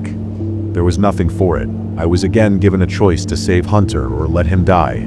Nothing could change this, and nothing would change my choice. Ever. I forced myself to look Tony in the eyes as he bled out on the floor before me. I saw his pain, his anger, his submission. I think that I saw the understanding behind all of it as well, though this may have been a hopeful interpretation. The crowd moved forward, bending and examining Tony's body excitedly. 3 of them eventually carried the body out as there were raucous cheers and congratulatory looks from the party-goers. I remained kneeling, staring at my bloody hands after dropping the knife to the marble floor. I am so very happy that it is you, and Hunter will be as well. Jack smiled at like a loving father would, betrayed only by his dark eyes. The 2 men upon the raised platform escorted our children into the 2 standing coffins and shut the covers. Shortly thereafter, one of the men opened the tomb on the left and extracted the now still body of Samantha, carrying her out the same door through which they had removed Tony. Now we have another winner, aside from my friend here, namely me. More importantly, we have a loser. Jack smirked coldly. "Lizette, if you would, my dear." Jack took Lizette's hand in his and led her up the platform and guided her into the now empty casket which Samantha had occupied a moment ago. The lid was shut and I watched as everyone in the room bowed their heads in silence. I immediately began to weep when after a minute, Jack opened the cover of the tomb on the right and Hunter stepped out. I saw the guard near him remove his blindfold and point to me and whispering something. Hunter quickly ran down the steps to embrace me. This was it. It was done. I had my boy, he was healthy, and I could put all this behind me to move on with my son. I swept him up in my arms and stood. "May we leave?" I asked Jack politely but forcefully. "You may," he stated from the platform, looking down at me.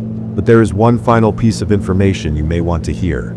The bastard actually waited until I asked him what it was before speaking again. I was once again becoming furious at these turns. I wanted out of this place, immediately. "Your son Hunter, he is special now. He is part of our society. You see, due to the wager that was made, Lizette has provided your lovely son with not one lifetime, but several. Hunter will remain as he is today, strong, healthy, and energetic for just under 500 years, thanks to his benefactor. You must also know that Hunter will remain exactly as he is today. He will not grow, age, or develop any further. And I would think that he will continue to need his loving father in his life." I stood in shock. This only got worse. Each time I thought that I had made the ultimate sacrifice for my child, the reward was tainted, each outcome worse than the last. "You fucking bastard." I could only whisper it as I fell to my knees. Yes, well, I have been a bastard of this world in which you live for some time now, but I am not heartless. I have done nothing but give you choices, and now I will offer the final one. You may leave with your son and care for him until your years expire, at which point he will likely return to our society for guidance and caretaking. or you may collect on the remainder of Lizette's wager and live with him until you have both expired together. I silently took in the entire history of what led me to this moment. I had lost my son, recovered him, gained knowledge that I would lose him again, and was now standing here after killing my friend, being offered extended life. It was too much for my mind to handle. I focused upon only one thing: my son, my heart, my love and greatest achievement. I took the deal, and before morning we were both headed back home. We had lost Tony. We had lost Samantha. We were informed that Teresa was no more as well. I had only one thing left, and I love him so much. I will love him for centuries to come. I will share my entire self, my entire life with Hunter, always, until the long-awaited end of our days.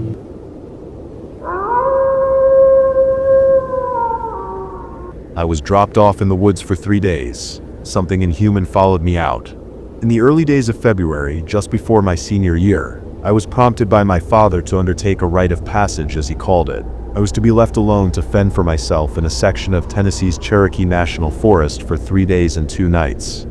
I was against the trip from the beginning. Sure, I liked hunting and camping, but this was extreme, too extreme for my tastes. But it was tradition, passed down from father to son in my family for generations. Who was I to break tradition? So, against my reservations and against the feeling that this was a stupid idea, I packed up my backpack, grabbed my .30 Musa 06 bolt action rifle, and climbed into the cab of my dad's pickup. It was a long drive, broken only by stilted attempts at conversation and the heater going full blast as the tires rolled past endless concrete. I was a little pissed that my dad was basically forcing this on me, and our uneasy silence only made the hours feel like days. We only stopped once at a gas station about 10 miles from our cabin. The stench of unleaded and a cheap convenience store hamburger would be the last remnants of civilization I'd see for the next 3 days. I mechanically swallowed my burger and slurped down the watery Coke filled with too much ice as we turned off the highway and got on the rural back roads. It was 15 miles of dirt to my dad's cabin that his grandfather had left him, which would in turn be left to me. It was tradition after all, but I wouldn't be getting the luxury of a cabin. No.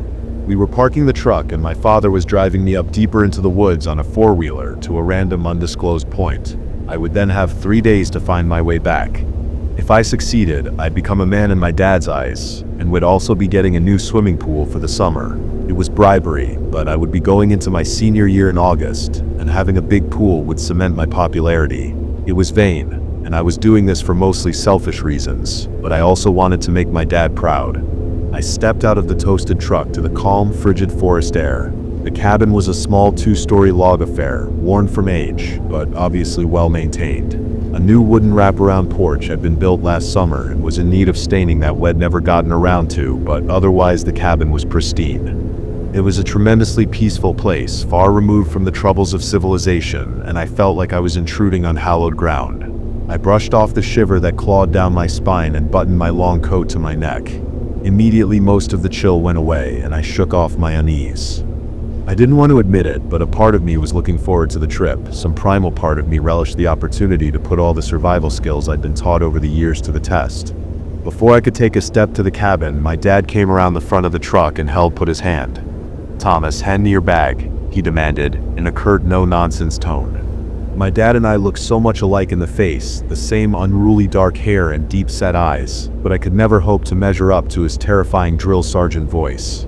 As he told me to hand him my backpack, I did so without question, and he immediately went inside, telling me to wait on the porch.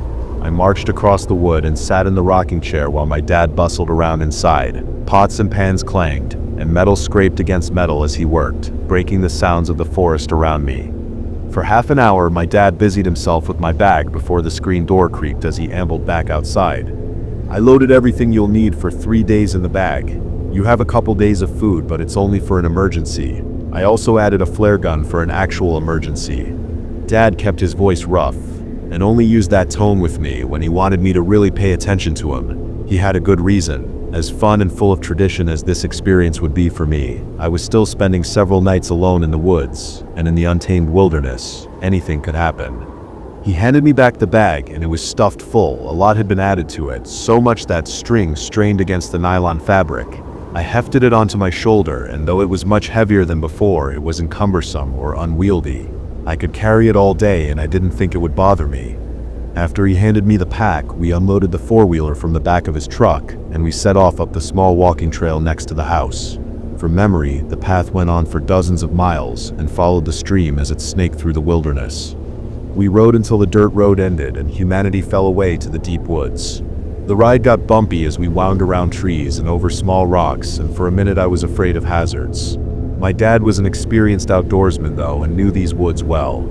A few hours later, we'd apparently reached the destination. It was a small clearing nestled under a copse. The remains of a previous campsite, long since put out, rested in the center of the dirt, surrounded by a circle of rocks. "I was up here scouting a couple weeks ago, so I know the route I'd take to get back," he said cheekily. "Be careful, son, and call me if there's an emergency. I'm only a few hours away and I should be able to see the flare if there's trouble." "Yeah, because I'll be able to get a signal out here," I replied, holding up my now useless phone. "Well, there's always the flare gun, but I'm confident you'll be fine, and besides, the flare's really only there if you decide to give up," he said, laughing. With a parting wave he departed, rolling back down the mountain, and leaving me stranded in the woods for 3 days. The first thing I did was take inventory and catalog my belongings. I undid the pack and carefully emptied its contents onto the ground. I had a pair of long johns, some extra socks and underwear, a box of matches, a hunting knife, and miniature shovel, a Ziploc bag filled with a blend of spices, a canteen of water, 2 days of vacuum-sealed rations and water pouches, and the flare gun, along with my hammock and blanket. I had everything I needed to make camp and survive if my hunting skills proved to be lacking. I had over 30 miles of wilderness to hack through before I hit the main roads and could circle back to the cabin on the main road.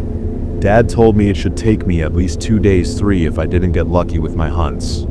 I had a few hours to kill before nightfall, and I wanted to get some miles in and find my bearings. The best bet, I thought, would be to hike along the stream until it ended. It was somewhat close to the trail, but not on it, as that would be cheating, but it would give me an excellent landmark to keep me oriented.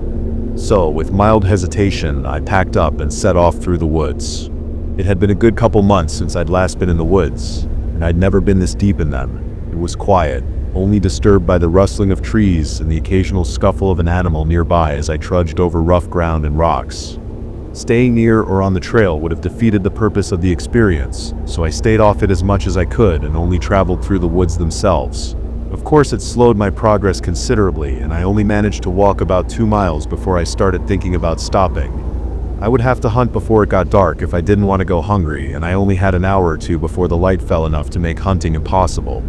After searching around for about 10 minutes, I found a good spot to set up camp for the evening, and I dropped my bag and grabbed my rifle, chambered a cartridge, and double-checked the safety. My game was rabbit, since I didn't have the tools needed to string up and gut a deer. I set off and crept through the brush, looking for signs of a nearby den. Rabbits are most active at dawn or dusk, so it was the perfect time to hunt them. Less than 5 minutes later, I found signs of rabbit trails in the underbrush a few hundred yards from camp. I leaned against the tree, just waiting. The rabbit I wanted appeared half an hour later, hopping out of the brush without a care in the world. It was a plump eastern cottontail. It stopped and sniffed, giving me my opening. The crack of my rifle pierced the air and the cottontail dropped dead. I'd hit my mark, taking it in the neck so as to not spoil any of the meat. It was a decent-sized rabbit, more than enough for dinner. I bagged it and went back to camp. Light was fading as I reached my campsite, which made fire priority 1. I grabbed the mini shovel and dug a small pit in the center of camp, spreading the loose dirt around the perimeter. I picked up a bundle of sticks and kindling, just clearing the site, which gave me ample dead wood to burn. So I piled a bundle in the ground with some dead leaves and twigs and got a nice fire going. When I had light to work by, I cleaned the rabbit, making sure to not perforate the bowels and remove the organs and skin. I walked away from camp and buried the offal and hid in a small hole next to a tree. When the meat was cleaned, I rubbed some spices into the meat to remove some of the taste of game and skewered it with a stick I'd sharpened. While the meat cooked over a makeshift spit, I tied my hammock to the only 2 trees close enough for it to work. By the time my bed was ready, I had to turn the meat and get it ready to eat. A sprinkle of seasoning garnished the piping hot meat, and I dug in when it was fully cooked. I wasn't the best cook and didn't have the right tools and ingredients, so the meat was a little dry and bland, but filled me up nicely, and I washed it down with a swig from my canteen. I even had leftovers. I wrapped them up in cloth and sat them by the fire, ready to be eaten for breakfast in the morning. With nothing else to do for the evening and night had fallen an hour ago, I decided to turn in for the evening and get an early start in the morning. I had many miles to cover, and I would have to hunt again at some point the next day for dinner. I nodded off, listening to the sounds of the forest as they lulled me into a deep sleep. In the morning, I woke up refreshed from one of the best night's sleep I'd ever had and was eager to take on the day. I was in such a good mood that it took me a few minutes to realize something was off. In the middle of packing up my hammock and gathering my supplies, I couldn't help but notice that the leftover rabbit was missing from next to the fire. I searched around for it in vain, thinking the wind might have caught it and blown it away from the camp, but there was nothing. I chalked it up to a wild animal, but that unsettled me. Deers didn't often eat meat, and I didn't think a deer would get anywhere near my campsite. The smoke from the embers of the fire would have been enough to keep most animals away. Black bears were common enough in the forest, but they should still be hibernating during this time of year. Right now, there wasn't anything larger than a deer in these woods, so unless it was a coyote, it had to have been a deer. But there were no tracks anywhere around my campsite, so no answers came to me. I'd packed up camp and went to relieve myself when I found something that confused and terrified the hell out of me. I went to piss by the tree where I'd buried the offal of the rabbit last night, and right where I'd buried them was a hole.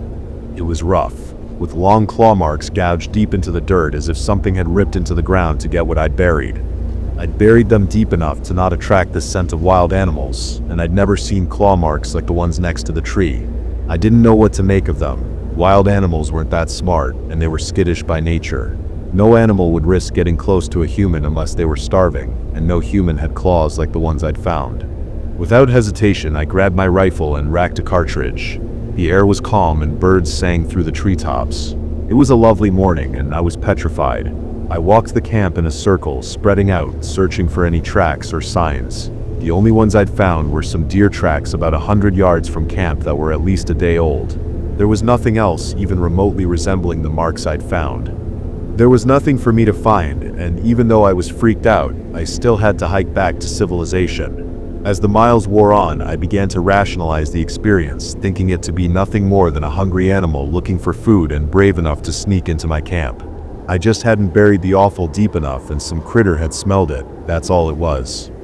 As the day wore on, there was nothing to differentiate my delusions.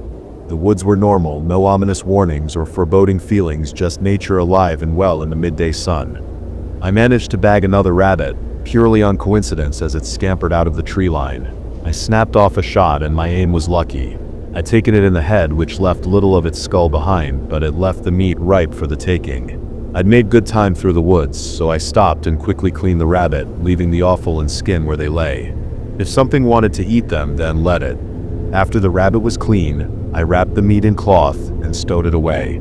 I was hungry from the hike, and the fact that my breakfast had been stolen that morning, but I still wanted to put some more miles under my boots before it got dark. I wanted to be far away from my campsite just in case. As the sunlight faded from the canopy and my aching feet demanded a break, I found a spot to set up camp. It was a small campsite, nestled up against a rocky mound that stretched skyward for a couple dozen feet with a slanted shelf near the top. I felt comfortable having my back to the wall, and a brace of trees next to the rock ensured I could set up my hammock. I readied the campsite, built a roaring fire twice as large as the one last night just to scare away any nearby animals, and cooked the rabbit to perfection. I was ravenous and scarfed down the meat with gusto. Despite my hunger, there were still plenty of leftovers again, but this time I was careful to stow the meat inside my pack, which I kept next to my hammock. Exhaustion had worn me down from the many miles I'd walked that day, and I was eager to get some sleep. I laid my head on my pillow and was out like a light. The stillness woke me. Like a veil of silence had been draped over the woods. Not a single sound rose from the forest floor other than the rustling of the leaves in the wind, not even crickets. Animals instinctively go quiet in the presence of predators, but this was unlike anything I'd ever felt before. I lay in my hammock, straining my ears to listen to any sound I could. There was nothing but the wind. The fire had died out, leaving only coals that sparked every time a stiff breeze rolled in. The moon was fat in the sky and gave me ample light to see by as I stared up at the trees. For some reason, I was terrified to get up and look around. My rifle was next to me, resting just by head against the tree. I could grab it in seconds and there was a round in the chamber, but I couldn't reach for my gun, couldn't do anything other than stare straight ahead and try not to move an inch. Because I realized something was watching me. Pure, unadulterated malice oozed from just beyond my sight.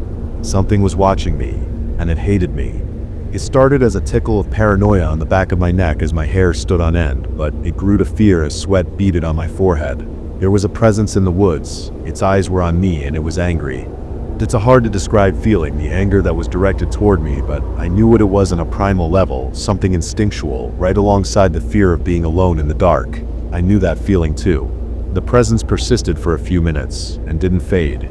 Sweat poured down my neck as I fought to stay still. Eventually the silence and fear got to me, and I had to do something. I couldn't take it anymore, and leapt from the hammock, hitting the ground hard. I ignored the pain radiating from my arms, and scrambled for my rifle, scanning all around me, trying to find whatever it was. As I spun around, I saw it, perched on the rocks above me.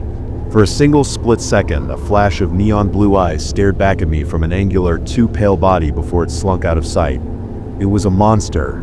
My heart pounded in my chest, and my head felt fuzzy, like ants crawling over my brain. It became hard to breathe, and I fought to keep from passing out. I was scared out of my mind because whatever that thing had been wasn't human, and it wasn't an animal. I didn't sleep that night. I built up the fire and huddled around it, clutching my rifle till morning. Screw tradition and screw these woods.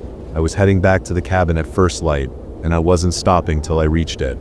Nothing else happened through the night, but as dawn broke over the mountains, my nerves were shot to hell and my eyes ached with the strain of keeping them open. I stumbled to my feet, kicked out the fire, and slung my backpack over my shoulder. I left the hammock tied where it was and set off towards the stream. I was going to follow it to the trail, and I'd be back at the cabin well before nightfall.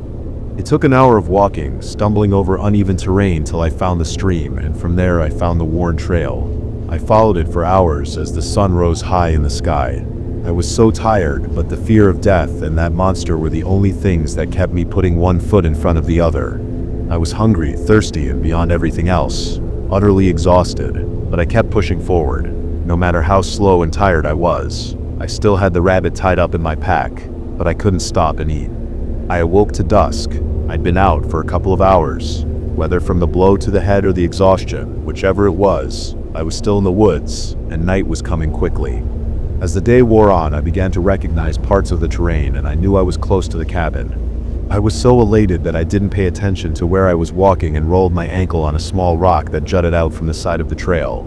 I lost my balance and careened off and hit my head on a nearby tree branch. Everything went black. The monsters never appeared during the daytime, so I thought I was safe in the light, but light was running out and I still had a mile or so till I reached the cabin. I picked myself off the ground and dusted the dirt off. I grabbed my rifle, checked that it was still loaded, and I flicked the safety off. My finger stood a millimeter from the trigger, and I kept my head on a swivel as I hastily jogged the trail back to the cabin. Relief swept through me when I saw the wraparound porch come into view. I nearly sagged to my knees as I reached the cabin just as the last of the orange bled from the purple skyline. I had made it back.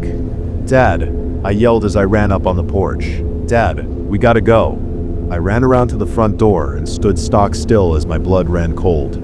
The stench was ungodly, a mixture of fresh meat, and the iron tang of blood filled the air.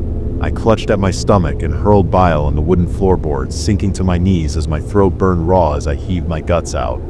I stared in silence, my mind not comprehending what I was seeing. He'd been wearing the red and black checked flannel shirt. I'd gotten him for his birthday. It was the only way I could tell it was my dad. His face had been ripped from his skull, too. White bone peeked out from his empty eye sockets. The door to the cabin was open, and my dad was lying halfway inside and halfway on the porch. He'd been mauled. His body was nothing but ribbons and scraps of flesh that only half resembled what a human should look like. I had to leave, had to get as far away from that place as I could, or else I'd be next. I screamed wordlessly and backed away from the porch. I turned and ran to the truck. It was my only avenue of escape, and I had to hurry. Absolute panic gripped my sanity and took it for a joyride as I tried and failed to come to terms with the fact that my father was dead, had been ripped to pieces by whatever was outside stalking me in the dark. Night had already fallen. I scrambled the driver's side of the pickup and yanked on the handle hard enough to break it, but it held and opened the door after a second of sticking. I climbed into the cab and threw down the visor where my dad usually kept the keys, but they weren't there. The only other place they could be was in the pocket of my dad's jeans, and I would have to get them. "Timon, you can do this," Just put one foot in front of the other. Do it now." My rational mind screamed at me, trying to override the panic I felt at that moment. I stepped forward, an inch at a time, and before I knew it, I was back, staring down at my dad. I breathed through my mouth, not being able to stomach the smell again, and crouched, careful of the sticky and drying blood. Steeling myself for the inevitable, I clutched my rifle tight and exited the vehicle. I knew I had to be fast, knew I needed to already be far away from the woods, but my feet wouldn't carry me any further. I stared at the mutilated remains of my father and tried not to throw up again or break down in madness. I squinted through my eyelashes and patted my dad's pants. The keys were in his left pocket, so as quickly as I could, I stepped to the side and dug through them. My hands clutched around the metal key and I yanked my prize free, nearly stumbling from the force. With the key in my hand, I bolted from the porch back to the truck. I just wish I'd been faster. It was on the roof of the cabin, clinging to the side of the slanted roof with ease. The monster was humanoid, but it crawled on all fours like an animal. Its skin was pale white like paper and thick and rough, leathery almost. But what marked it as being something inhuman was its head. It bore ethereal blue eyes that lit up the night, and a large angular face that tapered to a point near its mouth. Its mouth which opened, revealing thousands of minuscule, needlepoint silver teeth in rows stretching down its throat. As I reached the open cab, flesh thudded against wood, and I turned, searching for the sound. Movement from above me drew my gaze, and I finally got a good look at what had been chasing me through these godforsaken woods. The creature's eyes never left mine and glinted with malicious intelligence. It upturned its too many teeth into a gruesome smile. I didn't think, didn't panic. I just reacted. I raised my rifle and fired. The bullet whizzed past its head and took it in the shoulder. Bright white blood spurted from the wound and splashed across the roof of the cabin to drip down the shingles. It let out a high-pitched shriek of pain and recoiled from the shock. It slid down the roof and into the tree line faster than I could line up a second shot. When it broke from my line of sight, I sprinted to the truck, tossed in my bag and rifle, and slid into the driver's seat. The shadows of the forest writhed in chaos as I sped down the trail, going too fast for comfort, but my mind and nerves were shot. It was all I could do not to floor the pedal and speed away as quickly as I could. Thankfully, the truck started on the first try and the engine roared to life. I flicked on the high beams, threw the truck in reverse, and spun around as fast as I could. I was driving recklessly, taking curves too sharply and doing everything in my power not to fishtail into a tree when a thud landed on the roof of the truck, crumpling the aging metal. I screeched, panicked, and jerked the wheel, trying to throw it off. I spun the wheel too much and clipped an overgrown tree in the process. I tried to overcorrect myself, but only ended up slamming the side of the truck into the tree line. The truck crunched to a halt, the passenger side crumpling like a bent can as tree branches snapped, sounding wooden gunshots through the forest. Whatever was on the truck was flung to the side as we crashed. It flew off the hood and hit a tree further into the forest. Bones cracked, and when it fell to the dirt, it left a smear of white blood across the bark. I tried to start the truck again, but it just groaned and wouldn't turn over. With a half growl, half groan, the creature picked its bleeding body off the ground and glared at me, its neon eyes glowing even brighter as it shrieked and crawled toward me. I grabbed my rifle and left the truck. I could follow the monster by its eyes alone, and I perched my rifle on the hood of the truck and took aim. It was slow as it crept toward me, giving me plenty of time to line up the perfect shot. I had my crosshairs centered right between its eyes, and I rested my finger on the trigger, a split second away from firing. The creature let out another scream, much higher in pitch than the others, and my body jerked on its own accord. My hand spasmed, and I squeezed the trigger. My shot went wide, flying off into the woods and thudding into an old tree. That had been my last bullet. My rifle only held 4 shots, and I hadn't brought any extra ammo. I squeezed the trigger, again and again. Terror gripped me as it slunk along the earth, leaving a milk-white trail of blood behind it. I threw the gun at it and ran for the truck, for the knife in my bag. My hand closed around my bag and I tore the strings, grabbing the knife that was at the top of the bag. I slid it from its sheath as the creature was poised to bite. I jammed the knife to the hilt in the side of its face, just below its glowing blue eye. I wasn't going to let it get me. I wasn't going to end up as food, as a mutilated corpse like my dad. I was going to kill it or myself, if that failed. I wouldn't let it eat me.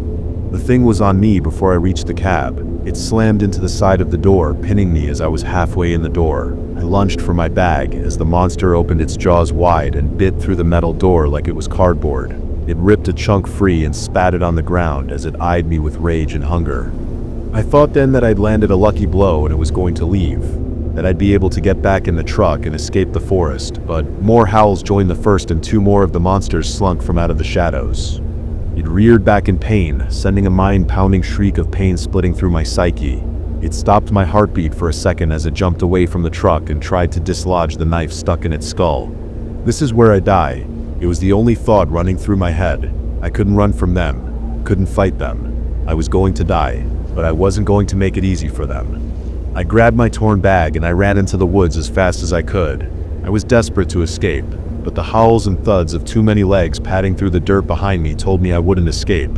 They were close at my heels, and the only thing that saved my life that night was gravity and my own clumsiness. I tripped on a branch and tumbled to the ground as one of them sailed over me, mouth wide as the 1,000 needles closed around empty air. It hit the ground a few feet away and turned, eyeing me up. I backpedaled but hit a tree as it lunged a second time.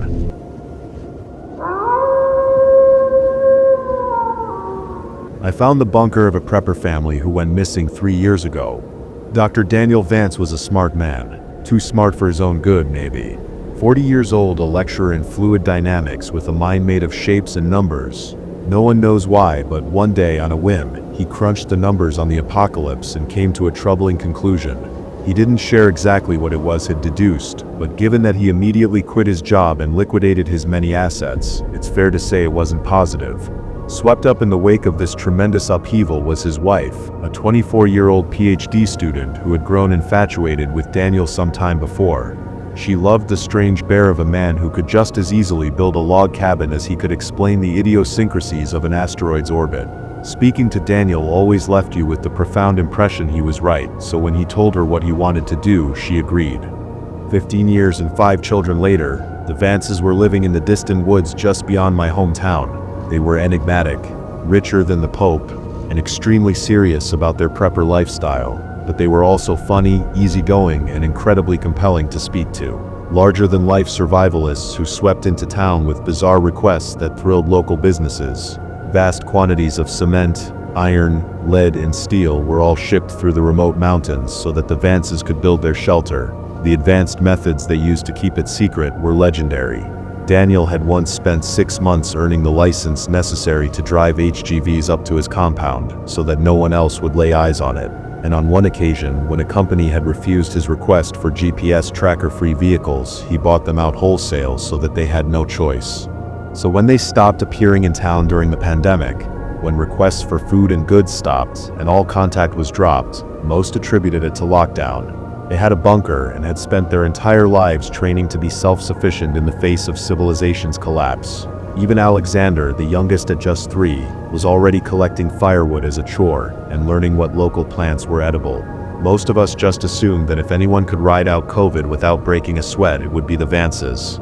The reality turned out to be something else. When the worst came to light, we discovered that Daniel had used the pandemic as an excuse for a dry run. The family intended to spend 6 months in lockdown and essentially beta test their fallout bunker.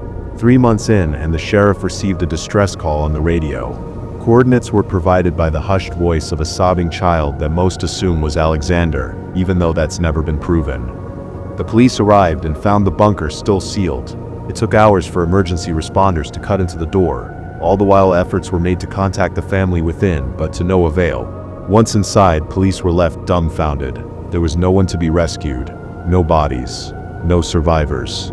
There was evidence the door's locking mechanism had failed and trapped the Vances inside with no way out, but if so, where had they gone? Beds and cots lay everywhere with moldering yellow sheets, buckets close to hand with stains all around them. Some doors were barred, others smashed to pieces. There was even evidence of makeshift quarantines and, in places, what looked like violence. The police, usually a fantastic source of gossip, were not forthcoming until the town demanded answers, and the sheriff was forced to offer only the barest of outlines. An outbreak of a waterborne illness had struck the Vances down not long after they were locked inside and unable to seek help. Rumors of contagion were overstated, fueled by the unrelated rise of COVID. Whatever contaminant had killed the Vances, it was non-organic in nature. No need to panic. The Vances' loved ones had been notified. The bunker was going to be demolished, and we could all put this terrible tragedy behind us.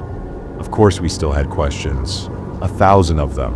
Why hadn't the family called for help? They had radios, computers, smartphones too. They were survivalists, not Amish. And where were they? What had happened to their bodies? Why hadn't they simply left? We shouted these and more at the town meeting, but the police simply refused to comment. For most of us, the excitement lasted another week or two, until we realized we weren't getting answers anytime soon. Besides, the pandemic was in full swing, and most of us had other things to worry about. The tragic story eventually faded until it was just one of those awful things in the town's history that we didn't talk about. I was as guilty as anyone else of just forgetting about it. I certainly never expected to find the bunker out there in the woods. Faded police tape still on the open door that hung wide open with scorch marks around the lock. It stood out in the woods like someone had cut a hole right in the fabric of reality, the darkness so deep and black it almost ached to look at. The sight of it made my heart drop into my stomach. It radiated pain. Does that make sense? I think some part of my lizard brain picked out details that wouldn't become apparent to me until I got closer, like the bloody finger streaks that stained the handle from where someone had scrabbled furiously at the lock without success. And the tiny viewing window had been smashed with a hammer that still lay nearby. I needed only to glimpse it to imagine the family taking turns to stand there and scream into the woods desperate for rescue.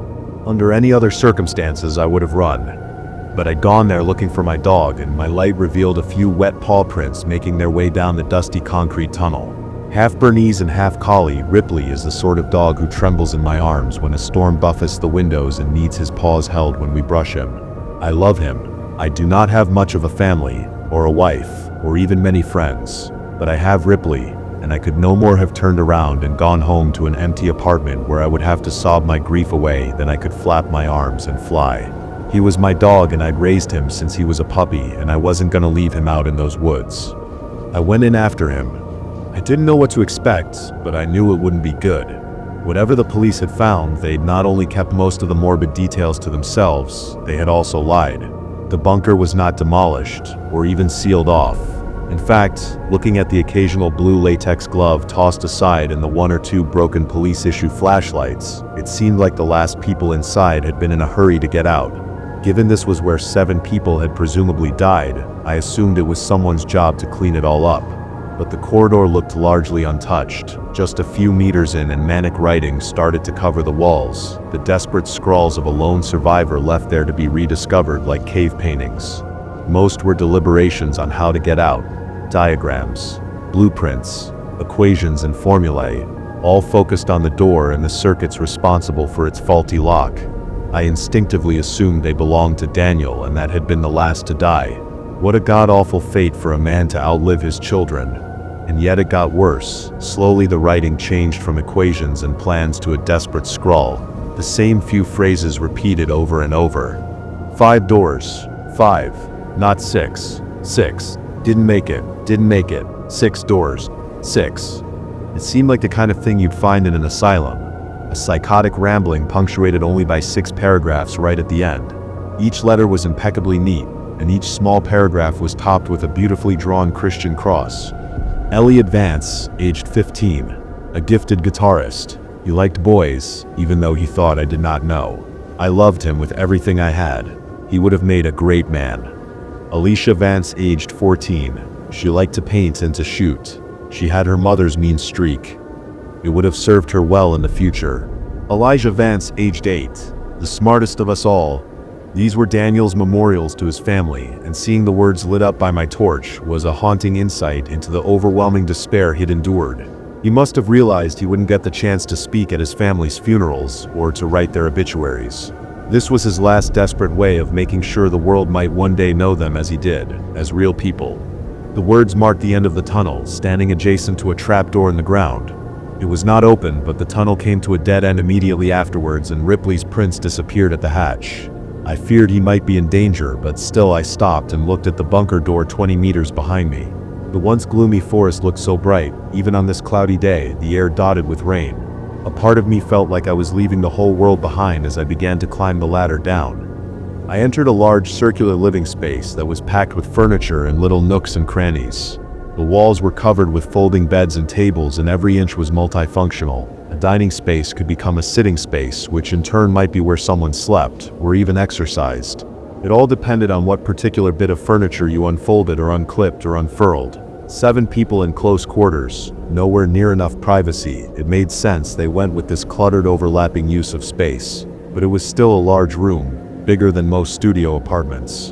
And there were a few corridors that led deeper into the earth, telling me the bunker had unseen depths. I looked for some sign of my dog and soon found his trail, but this far from the rainy copse, Ripley's prints were starting to fade. After barely a few meters, they petered out vaguely in the direction of a nearby door. I wanted to follow but stopped myself from rushing onwards.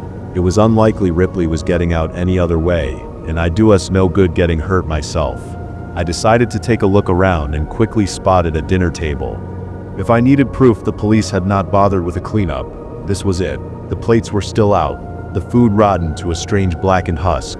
A child's hat lay across one place setting, the once creamy fleece turned a sickly green and yellow. The chairs had their backs reinforced with wooden beams, fitted with long grooves so that something the width of a nail could slide into them. And on each of the cushions were foul-smelling stains that looked oddly like an ass print. I touched one with gloved hands, and the material crackled audibly. Whatever it was, similar stains were on the cutlery and plates, and there were even handprints of it placed firmly on the tablecloth. At first I thought it was blood, but that wasn't quite right. It was too contained to be from leaking blood. On the back of one of the chairs, a stain tapered exactly where a woman's waist would be, like a near-perfect silhouette. I shivered as I remembered that Miranda Vance had always been a slim woman, and wondered how she had left her imprint on the gray fabric. Using my torch, I saw that these stains repeated in the oddest of places. Yes, there were some on beds and blankets and even patches of plain floor, exactly like you might expect in a room full of sick people. But why did one stain on the floor bear such a strong resemblance to a child huddled in the fetal position? And why was the same stuff all over the TV remote, and on books on shelves, and board games too? Everything from sofa cushions to DVD boxes to piles of dirty laundry were covered in the same dried brownish material that gave off a foul coppery miasma. I found the jigsaw particularly baffling. Someone had set up another table with 4 chairs, all modified with the same back support as those by the dinner table, and a jigsaw had been laid out with 4 separate piles, but only one was depleted. The rest looked largely untouched, almost like someone had portioned out pieces for 3 other people who had absolutely no interest in going along with it.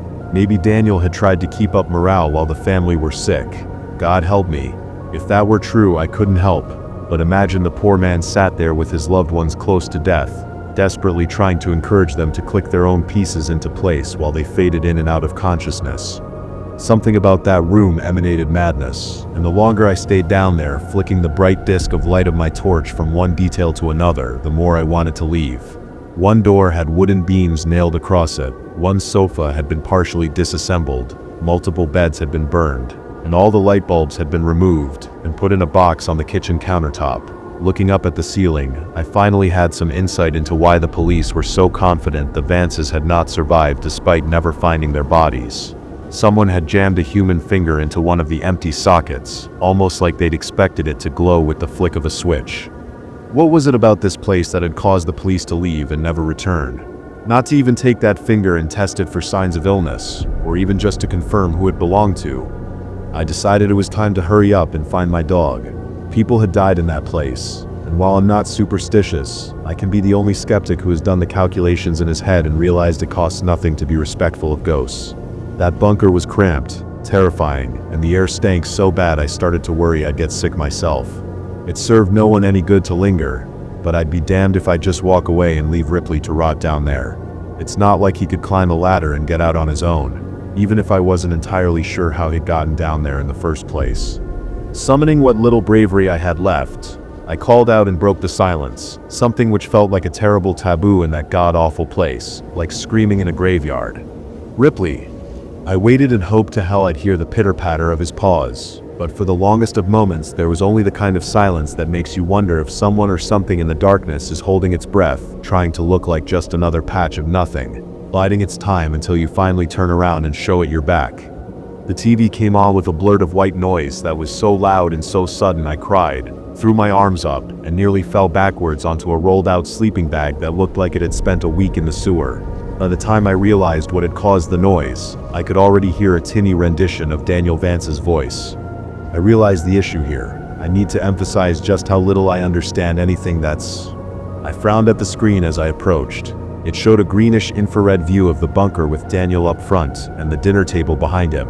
It was grainy and hard to see, but I could clearly tell that his family were sitting in those chairs. Miranda was first to fall ill. Looking back, it makes perfect sense. Miranda often went into storage to fetch food for cooking, and we found it behind one of the refrigerators. So that's... shit. One of the figures in the background slumped onto the table with a loud clank and sent a plate spinning off onto the ground. Shit, Daniel muttered as he got up and grabbed the woman by the shoulders and sat her upright. Miranda never did like my cooking. He snorted a laugh as he fussed with something at the back of the chair. The rods are much better than tape. All those hours spent taping them upright to the chairs never worked, but the rods, they fit right into the spine, and with a little modification I can just slot them into the chairs. That way everyone is able to join in for dinner. I'm working on something similar for family game night. Daniel wandered over to the camera, and with a grin he lifted it from the tripod and scanned the dinner table. What I saw nearly made me drop my torch. His family were long dead. Gaunt faces, missing noses, lips that had receded to reveal awful grins. These were corpses, plain as day, even when viewed through such a low-resolution image. The only thing that made them seem remotely alive was the way their eyes still reflected the infrared back so that they glowed in the dark. And yet Daniel seemed oblivious to it all. He tousled Elliot's hair, kissed his wife on the cheek, run a hand across one young girl's shoulder. He even picked the young Alexander up from his high chair, and I assume he coddled him. I don't know for sure because I looked away, unwilling to see the poor boy up close. Eyes averted from the screen, I couldn't help but pan my torch across to that same dinner table and shiver as I finally realized what all those stains were. Not quite blood, but close. Liquefying flesh, left alone for months. Daniel had not put his family's bodies to rest. Instead, he had moved them around from place to place and puppeted them, living life as if nothing had really changed. Looking at where those stains had settled, I saw a clear pattern emerge. He had put them to bed, he had set them dinner. He had propped them up to watch TV, or gave them their favorite books. They even sat there as lifeless husks while Daniel waited for them complete a fucking jigsaw. The idea horrified me to my core. Back to work. It's obviously not part of the original designs. No room on the other side, not on the blueprints. Elliot didn't believe me, and why would he? I made every inch of this place, but I did not install that door in storage on the bottom level. I checked the cameras and some of the photos I took during the build, and the wall is just blank, but the door is there now, and it must lead somewhere. Don't know when or why it opens, but it does, and the next time I'll be ready, because I have to know what's on the other side, and why it did this to us. Alone down here, often all asleep at once. Anything could have slit our throats and been done with it, but it didn't. It took its time, and I have to know why. It took our radios and computers and phones, one by one. None of us noticing until it was far too late. I kept telling the kids they needed to take better care of their things, and even as they complained, I just assumed the phones were lying behind some shelf. Where else could they go in a locked bunker? But it wasn't the children at all. Looking back, there are so many signs. Who kept taking away the lights? Who kept draining the batteries in our torches? How long did we live with it before we finally realized we weren't alone? Was it here every step of the way? A door out of nothing that leads to nowhere, at least most of the time. Because I know for a fact it does not always open onto a blank wall. There is something behind it. I can hear it shuffling around in there, wet breath rattling in its lungs, a horrible sound I hear roaming these halls when it thinks I'm asleep.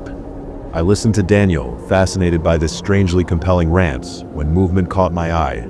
An infrared camera running in the dark, its image a roiling mess of uniform noise. What was it I'd seen? I paused the tape and rewound. Squinting, I saw two pinpricks of light in the darkness, just over Daniel's shoulder. Slowly, the image resolved itself in my mind. I knew what I was seeing, and it turned my blood to ice.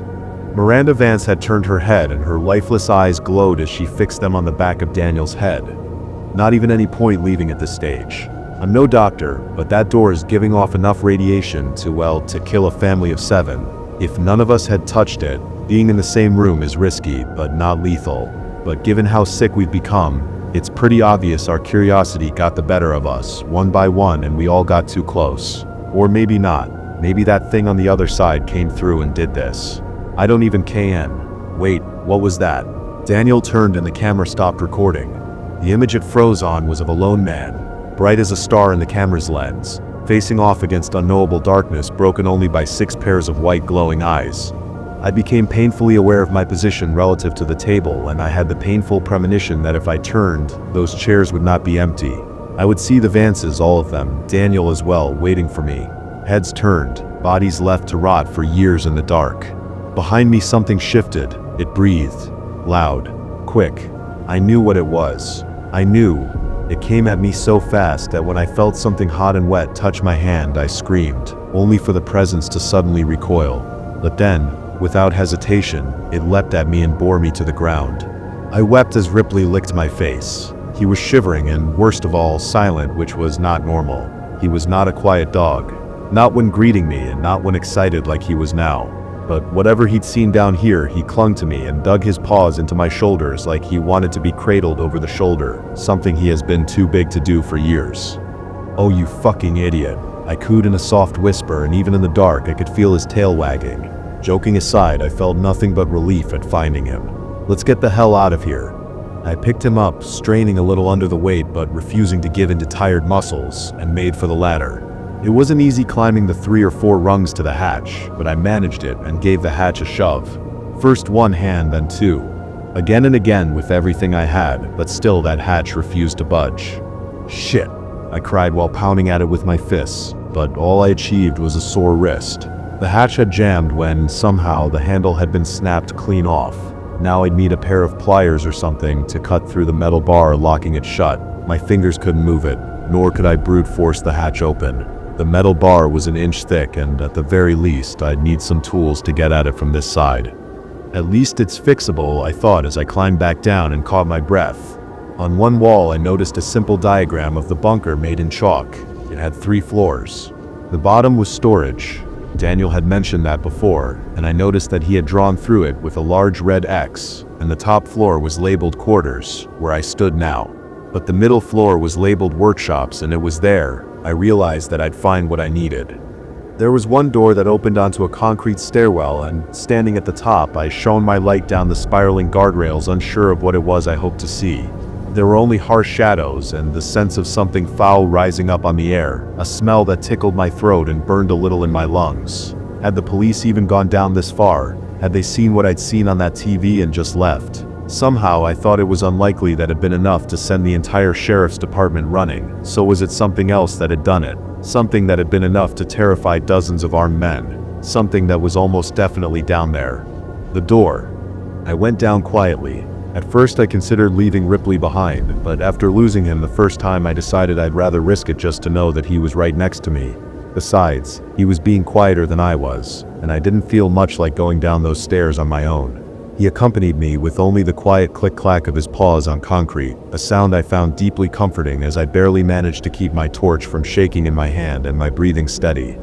Down one floor and I found the workshop exactly as you might expect. A large space filled with generators and fuel and water tanks and boilers and heaters and pretty much anything and everything that you'd need to survive, but which you couldn't put outside due to fallout. Wires, pipes, and tubes ran from one end of the room to the other, and even years later, most of the machinery still hummed in the pitch-black emptiness, an idea I found deeply unsettling. Taking one look at that strange tangle of harsh shapes and industrial figures looming out of the walls and floor, I shivered and looked around, quickly finding a small area Daniel had cordoned off for his own use. About a fifth of the total floor space, there was a large workbench and some seriously high-end machining equipment, all very well used. Lace, buzzsaws, drills, belt sanders, welding torches, everything a man needed to do it himself. And Daniel had been busy. I'm not sure exactly what it was he'd been working, but there was an arm on the bench. It sat atop a pile of papers that had slowly turned brown over the years until the whole thing looked like it had been soaked in tobacco spit. On the whiteboard was a faded but still visible diagram of what looked to me like a ball and socket joint. I thought of the tape, of Daniel's little mechanism to keep his family upright, and then looked at the arm and suppressed a momentary gag reflex. I don't know if Dan had been working on posable limbs, or just a way to put the decomposing remains back together after they'd started to fall apart, but the size of the arm suggested a preteen child and had left it out on the surface like it was a disassembled clock. It was also missing a finger. Just how fucking crazy was he? I wondered as I pinched my nose with one hand and began overturning boxes looking for a hefty pair of pliers, or maybe a hacksaw. Ripley backed away from the noise, but once I made sure he wasn't going anywhere, I carried on grabbing and pulling at box after box, hoping I'd find what I was looking for. Anything to break that fucking metal bar. In the end, I managed to get a pair of bolt cutters, a crowbar, and a heavy-duty pair of pliers. One went in my pocket, one went down the back of my jeans, and the other was clutched in my fist, too large to be tucked away in my clothes. The bolt cutters felt hefty in my hand, which was a bit of comfort, but that feeling didn't last long. Something moved in the darkness. Out there in the twisted jungle of shadows cast by all those pipes and wires that ran from one machine to the next, a figure moved. Thin, but unmistakably human in its outline. I couldn't help but remember what I'd seen on that tape. Surely it couldn't have been real. Maybe Daniel had rigged something up. Some fishing wire and a motor, maybe. The idea that those bodies had been moving on their own. I couldn't be sure of that, could I? It was a frightening idea, one my mind had latched onto out of sheer panic. That was all. And then I saw them. A pair of white pinpricks reflecting back at me from the depths of that cluttered room.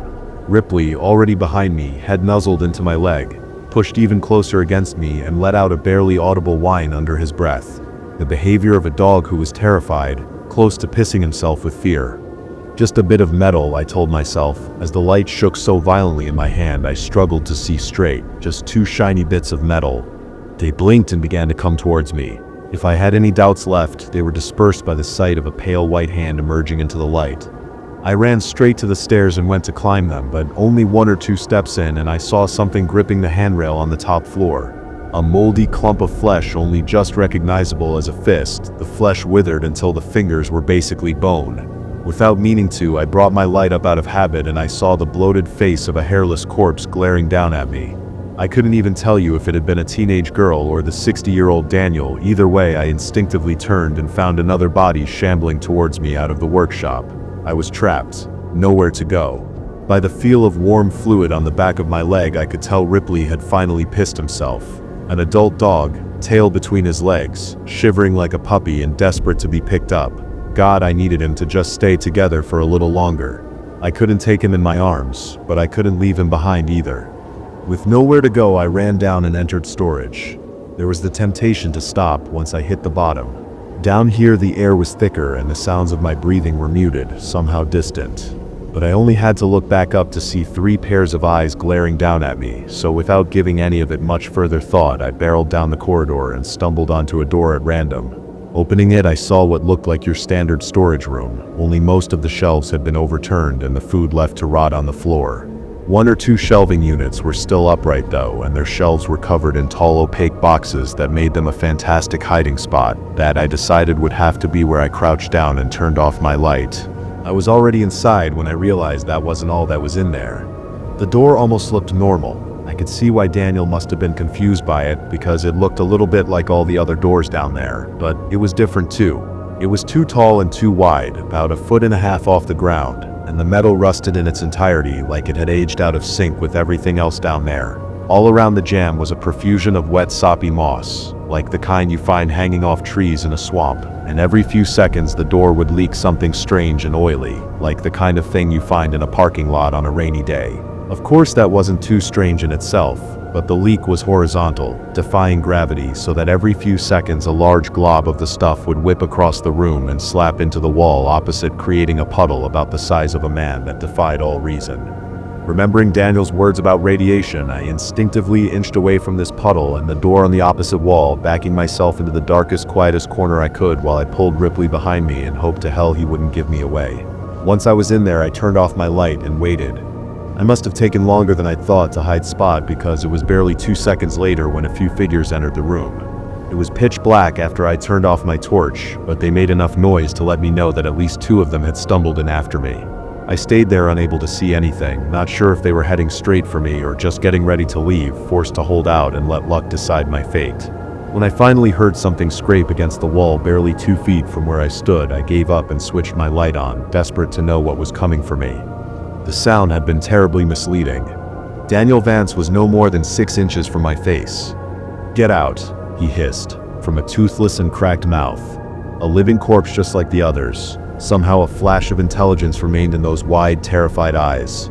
And then I heard it, the creaking of a door, and without even thinking I turned the light and saw it on the wall. I saw it open, and behind the strange steel there was more than just plain old concrete, much more. I saw a raging gullet of flesh, a ringed tube of pulsing muscle lined with teeth the size of hands, a spiraling descent into madness. Hot-flooded air washed into the room, buffeting me and the rotting corpses, all of us paralyzed by what we were seeing, even if for most of the figures beside Daniel and myself, they didn't have eyes to see with. "What the fuck?" I muttered, unable to take my eyes from the flesh tube beyond that doorway. "It's coming," Daniel whispered as he grabbed me with one fist and hurled me out of the room.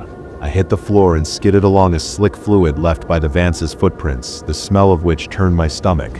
Perhaps the worst detail was that it was cold. I don't know why, I just expected whatever oozed them off them to be feverishly hot. But it wasn't. It soaked my shirt like I'd fallen into a muddy puddle. "It's coming."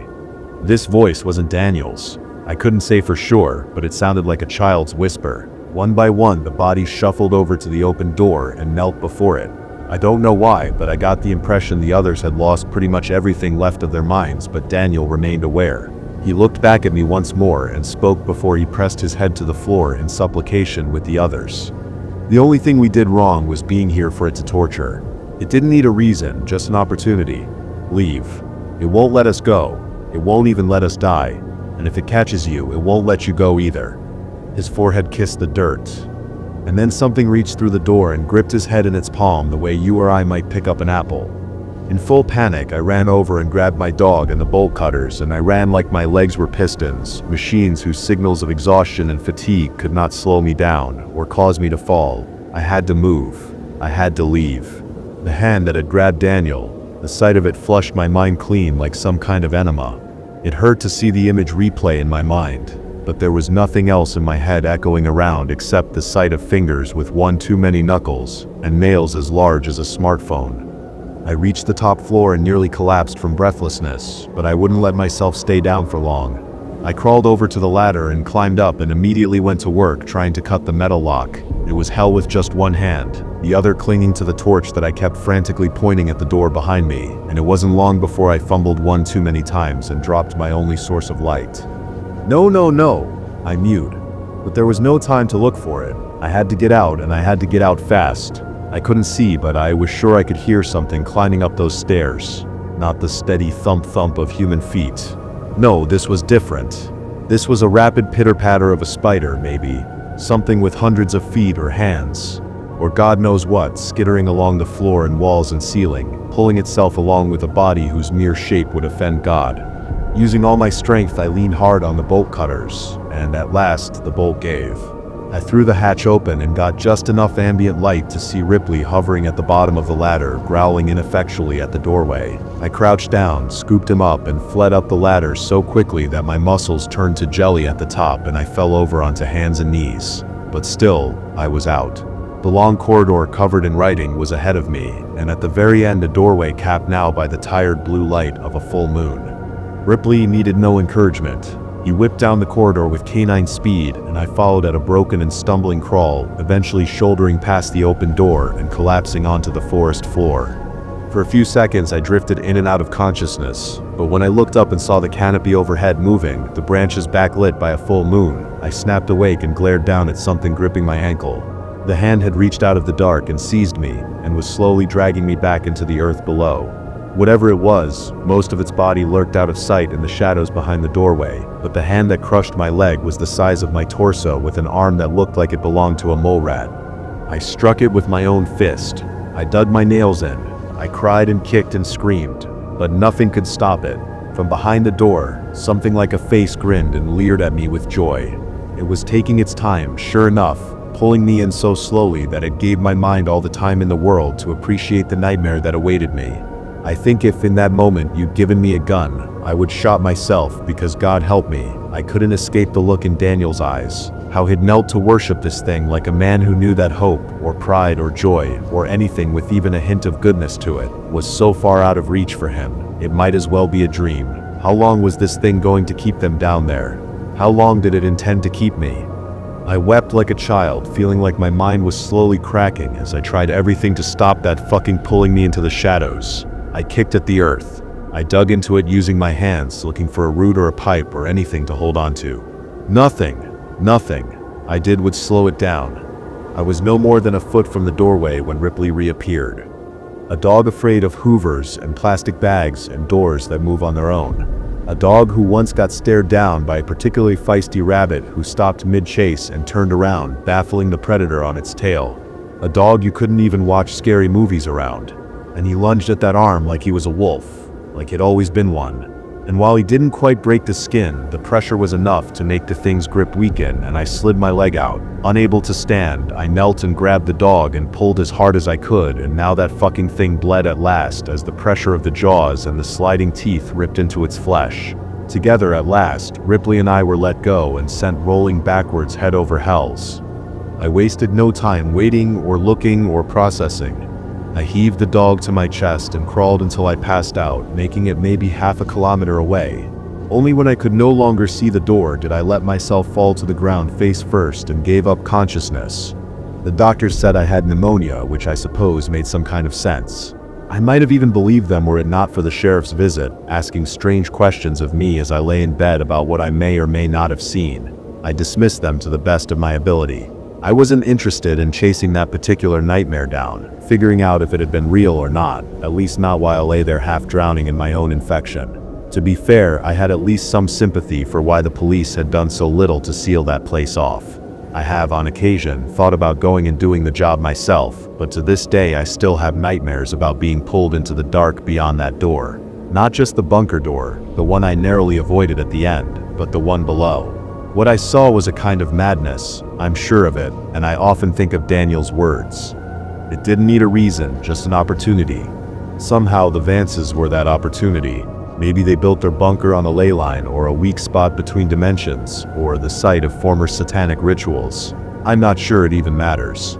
They went into the dark thinking it'd be a safe place to wait out the world's troubles, but something had been down there waiting for them, waiting for a chance to get at a family of 7 people, to lock them in and deprive them of escape and slowly take from them everything it could. I've moved since then. Couldn't help it. It wasn't just the memories you see. It was the shortwave radio I kept in my basement, something my father passed on to me when I was just a boy. God had forgotten about it, at least until I woke up one day to the sound of it blaring white noise down in the dark. And buried in that sound was the faint whispering of a man, his voice barely recognizable but unmistakably his. Let them go, let them go, let them go, let them go, let them go.